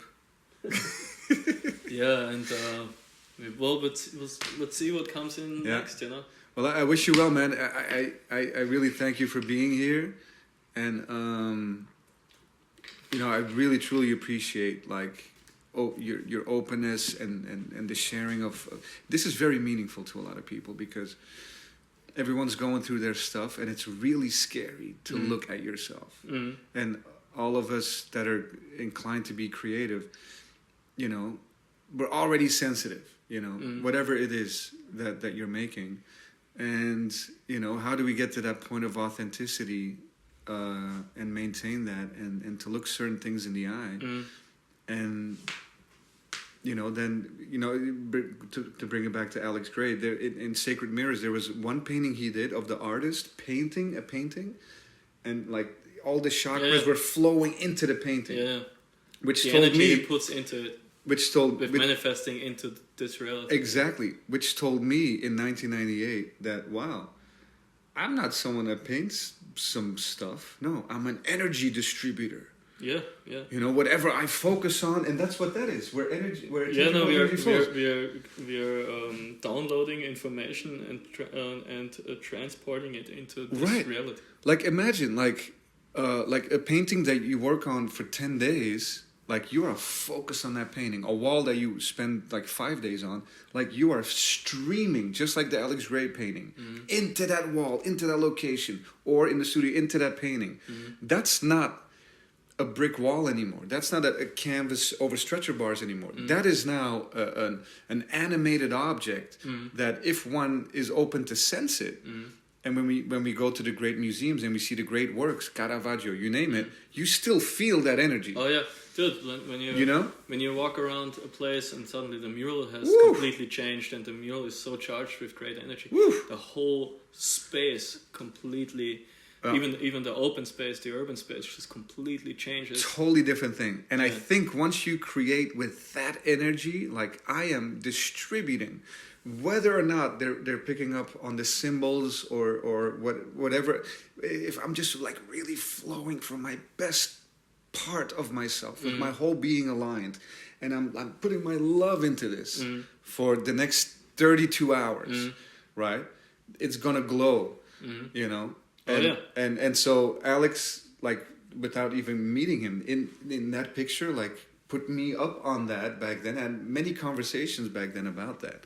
And I said, that's what I'm gonna do. But that's, you know, this is exactly what I'm saying. With that, he is part of your own awakening. Bingo. Yeah. Oh, fully. Yeah, and that's again every movie, every music you've been listening to. It's all a tiny part of unlocking possible viewers, however it's distributed, big scale, small scale, whoever touches it, it's unlocking possibilities within the brethren, so to speak, right? Yeah, and I'm very grateful, and I hope that I can be like that for many. Oh, you're others. Already doing it. Oh, I can tell you that. I hope so. Yes. That would just make me really happy, and that I can say I fulfill my purpose in this life. Yep. That's fire starting. That's and like. But you're already doing that. But now that you're so like wholly focused and ready and capable, like full presence, it's gonna be quite something. The stuff before has triggered people's pain, which was a part of waking up. When the pain triggers and people are really looking at their stuff, at their issues, it already did the job back then.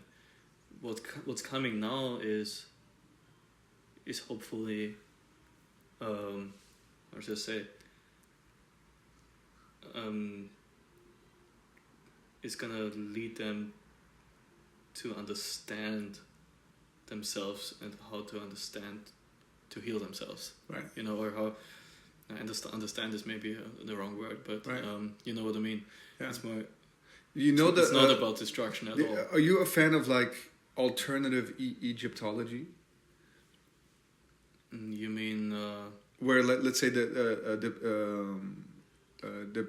Pyramid of Man, right? That whole sequence there. There's a section there, and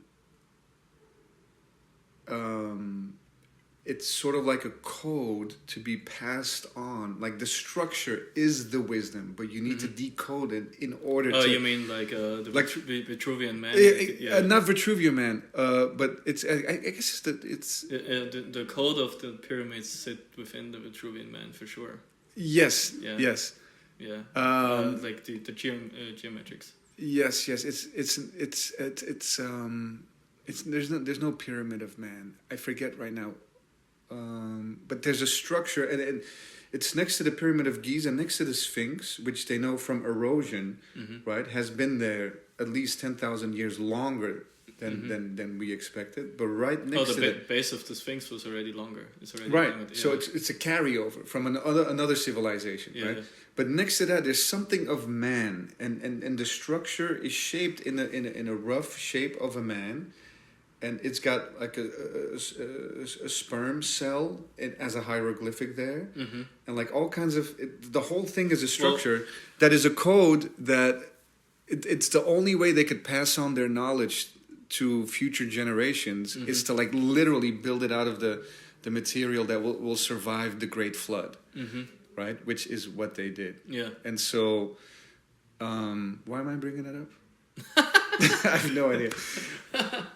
Well, if you want to ask me if I believe in civilization before the Egyptians and before the Sumerians, like Göbekli Tepe in Turkey, of course, I believe we are way older. Oh, I believe we have died a couple of times. I believe that all that Atlantis, all that stuff. Yeah, I believe that all that fossil oil we are sucking out of the planet is not only dinosaurs; it's humans. Exactly. And I believe that the world... And isn't that interesting? It's powering our mobility. Yeah, and I believe this planet has turned over a couple times already. Yeah. And I also believe that we are coming from another planet, or that the genetics come from another planet. You know what I painted in Bristol when I first met you? I painted a panspermia. I can't remember anymore. No, it was I painted my ex on it was like poorly painted, but it was like there was a portal with the universe, and out of the portal was this big like whoosh of energy, right? It was up the staircase, and then there was another piece in the back, but the other piece in the back I never really thought about it. I just freestyled. But so there was a portal, then this whoosh of energy coming out of the universe, and there was a comet, and on top of this comet was my girlfriend at the time. And so that's the idea that a comet ricocheted off of Mars, picked up some bacterial life, and then blasted into Earth. And these were the early beginnings. You know, life on Earth was seeded from Mars. Panspermia. It's this whole like thing. And so that's what I was painting when I first met you. Yeah. But no one saw that, of course. They just saw no one saw that. Who's this chick with the weird hands? It was like poorly painted hands because she was doing like the peace sign or something. You know, I had a meditation during a so-called verify session, which is you sit in this machine. And there's two light sources which generate energy in this spiral form, and it's all based on the energy sequence of Nikola Tesla, which is there to regenerate cells. And you can do it here in Brentwood. Yeah, not Fibonacci, but like it's Fibonacci spiral. Yeah. So was that Tesla? Well, the 369 thing is Tesla. Okay, I see. We were talking really smart, but we had no idea what we were talking about. Anyway, there are people that really know about the shit we're talking about. They're like, "That's What? cute, guys. Why don't you stick to painting with all your nonsense?" So, anyway, I had this.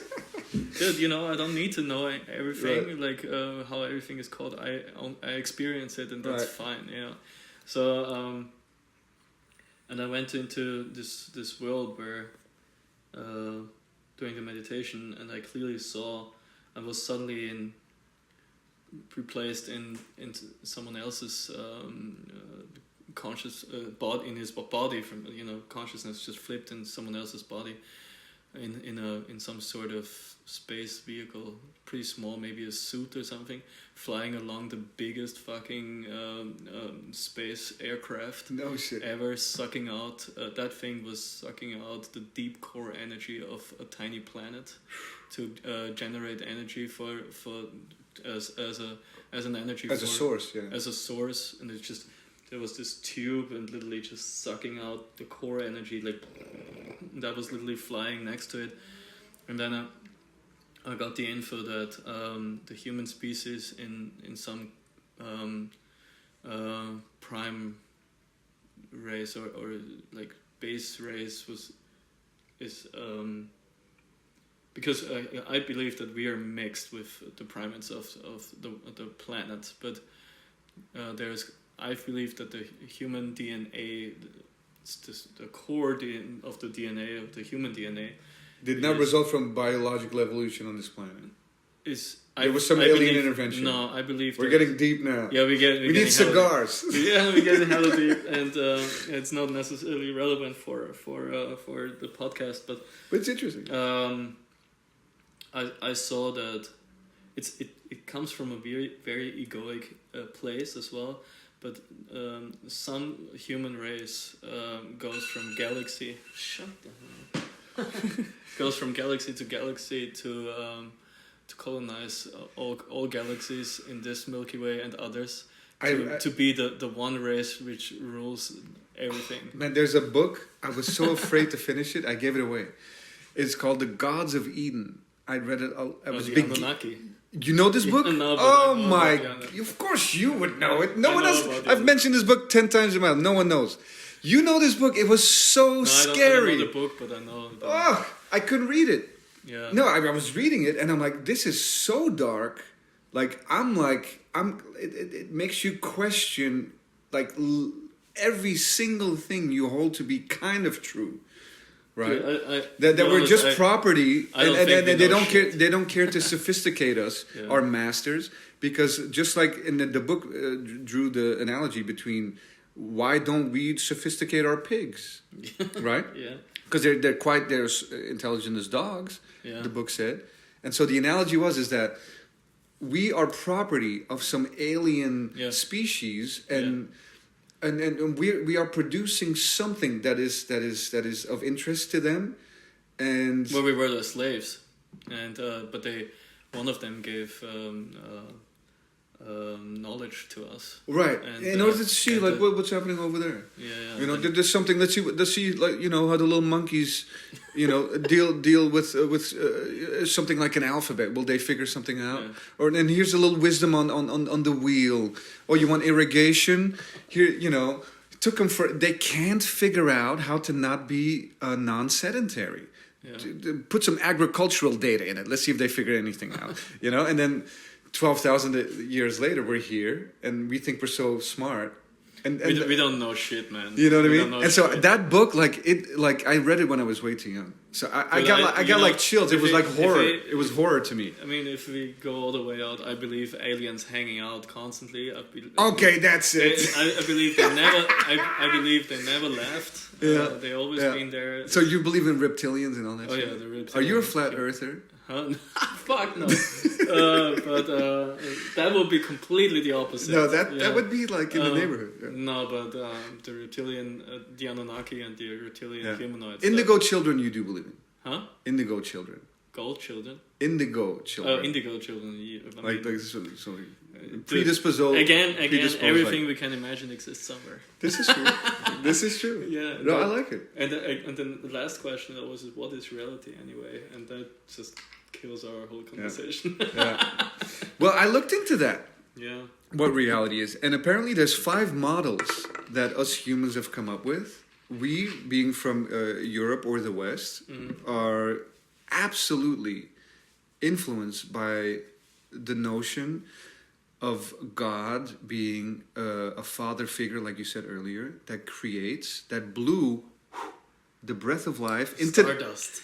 Not stardust, but blew the breath of life into the clay figurines of Adam and Eve, right? So it's called the ceramic view of the universe. And so in our use of language, apparently, in all the Germanic, the Latin-based languages, which is what we're speaking now, the language itself reflects that view of the universe. As an example, which makes total sense that the language is only developed on a huge influence of psychedelics. Yeah, the mushroom. Because we're only making sounds which don't mean anything. Right. It's just ooh, ah, ah, yeah. And when I listen to Swedish, I'm like, that cannot be a language. You think? No respect to my Swedish friend. I can still I can still pick some shit up from Swedish. I feel like this. Is Morgenbrot and Well, there's lots of German and English in there. Yeah, that's true. You look at it. But look, I have an ex-girlfriend from Sweden, so yeah. That's good. Yeah. She must have been a blonde. Yeah. Yes. Did the drapes match the curtains? Oh God, Too much, dude. Let's not go into that. Take it easy, friend. Yeah. But yeah, this ceramic view of the universe, right, is different than, let's say, in the East. And we're sort of like everything we've been talking about is kind of Eastern thinking. You know, it's rooted in Hinduism, Buddhism, Zen. This idea of reincarnation is not a Western thought, right? So in where we're from, a little boy would ask its mama, "Mama, how was I made?" Right? How was I made?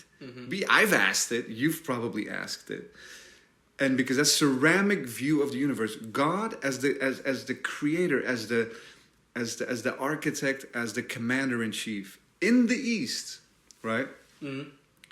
A little child in Korea, China, Japan, so on and so forth, they would never think to ask Mama, how was I made? They ask, Mama, how did I grow? Organic view of the universe. Totally different. And so once you like open that up and pull that out into the language, right? Here we say, oh, you gotta wake up. You gotta confront reality as if it's something that's separated from you. In the East, that doesn't exist, that concept. Yeah. No. You know, and it goes deeper and deeper and deeper, and then all of a sudden, and I'm not to say that we're worse or better, because at this point, it's all the same. But it's interesting how language can command, again, how you feel, how you look at, how your curiosity is pointed, what you have reverence for, right? The idea of reincarnation, quite natural over there, right? Over here, it's sort of like, well, we better do everything to get into heaven. It's still there. But there's a tally. Look at it. How much fucking chaos and drama and like bad things that have brought upon us I mean, just the Crusades itself. There's nothing. The Crusades were horrible. There's nothing more hypocritical towards Christ out there than murdering for the cross. You know? It's like it's just the biggest fucking lie in in Christian like time. I mean, after like so much fucking dumb shit that the Christians have done. Right. But like that's why I'm generally, and I never was big on religions, and you know, like when I started to share the things what I've come across during my Bufa trip and my opening, and there's this whole spiritual awakening and how I see the world, and then people say, well, that's what you believe, and I'm like, people would tell you, that's what you believe, and I said, no man, there's a difference. And just that you say that just shows me where you at, because I don't believe. I was there. I know. I was there, man. I got the backstage pass. And that is the difference between understand, like knowing, and spirituality, and believing is religion. Right. And that is religion is too limiting.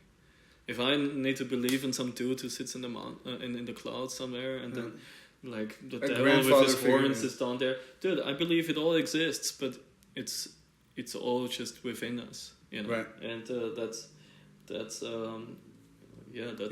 And it's even said that, you know, there's an unaccounted time of Jesus of Nazareth between 27 and 32, I think it was. We don't know where he went. No, he probably went to India. 14 books of the Bible. It's not only one. They only combined a couple. We know where he was. He was picked up when he was really young. He was 14, I believe. He was picked up by a Buddhist monk on the spice trade to India. He was in Kashmir. He was in Kashmir, and Jesus Christ is a Buddhist monk, and he just came back and started to spread the message. Right. And clearly they didn't like it. Which was blasphemous. Yeah.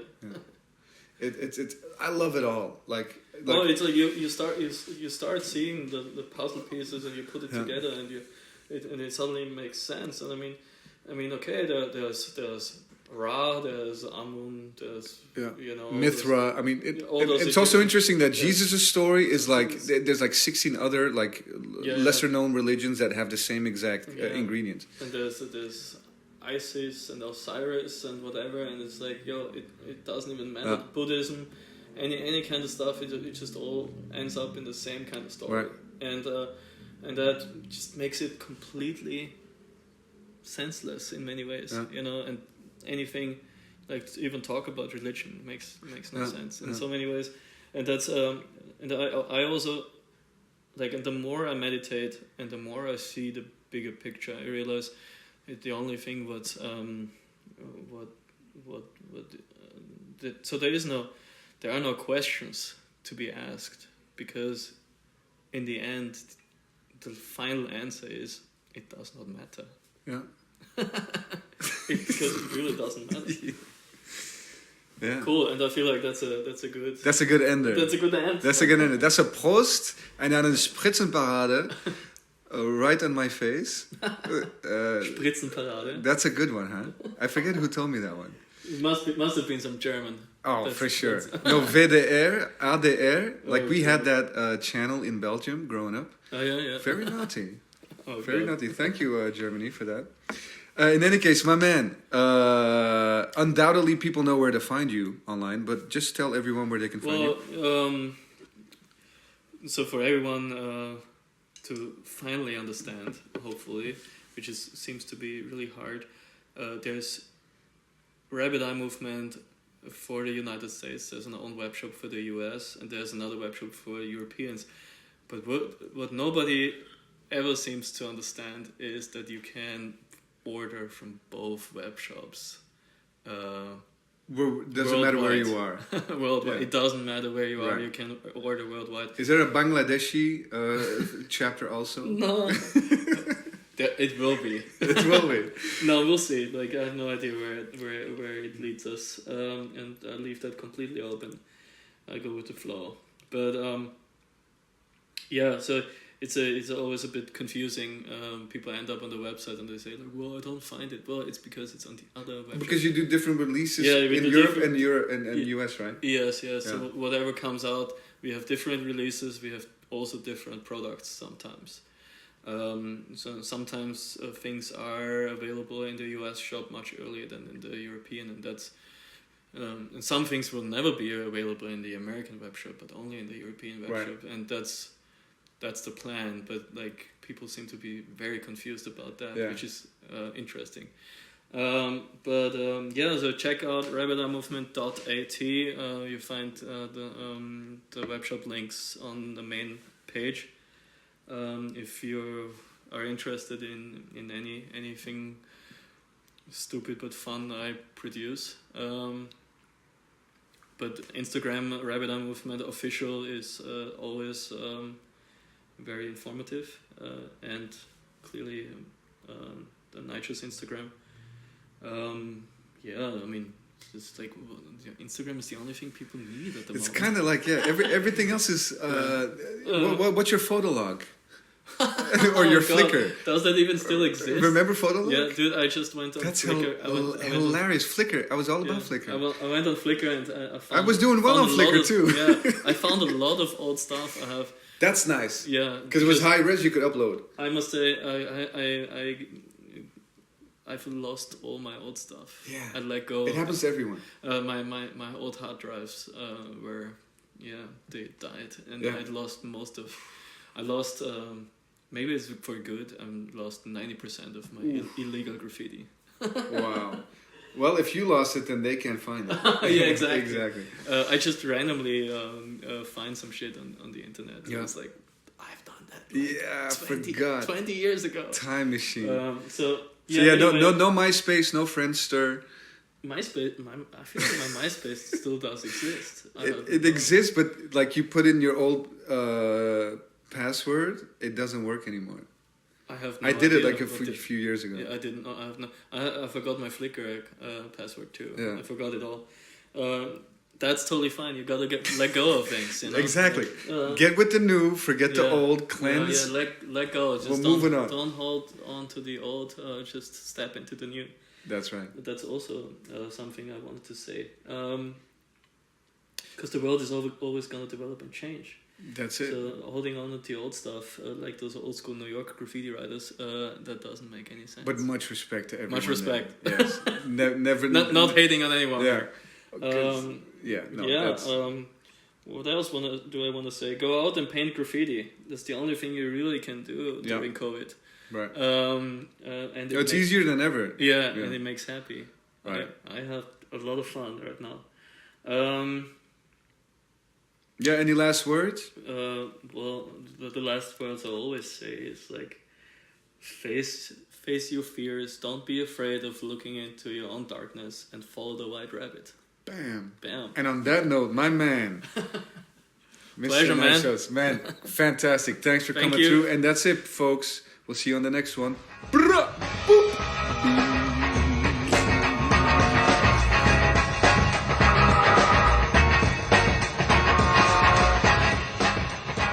Boom, that was Nychos. Hope you dug it. It was a long one, and to tell you the truth, we could have kept going, but it got late, and I have a feeling there's going to be a part 2.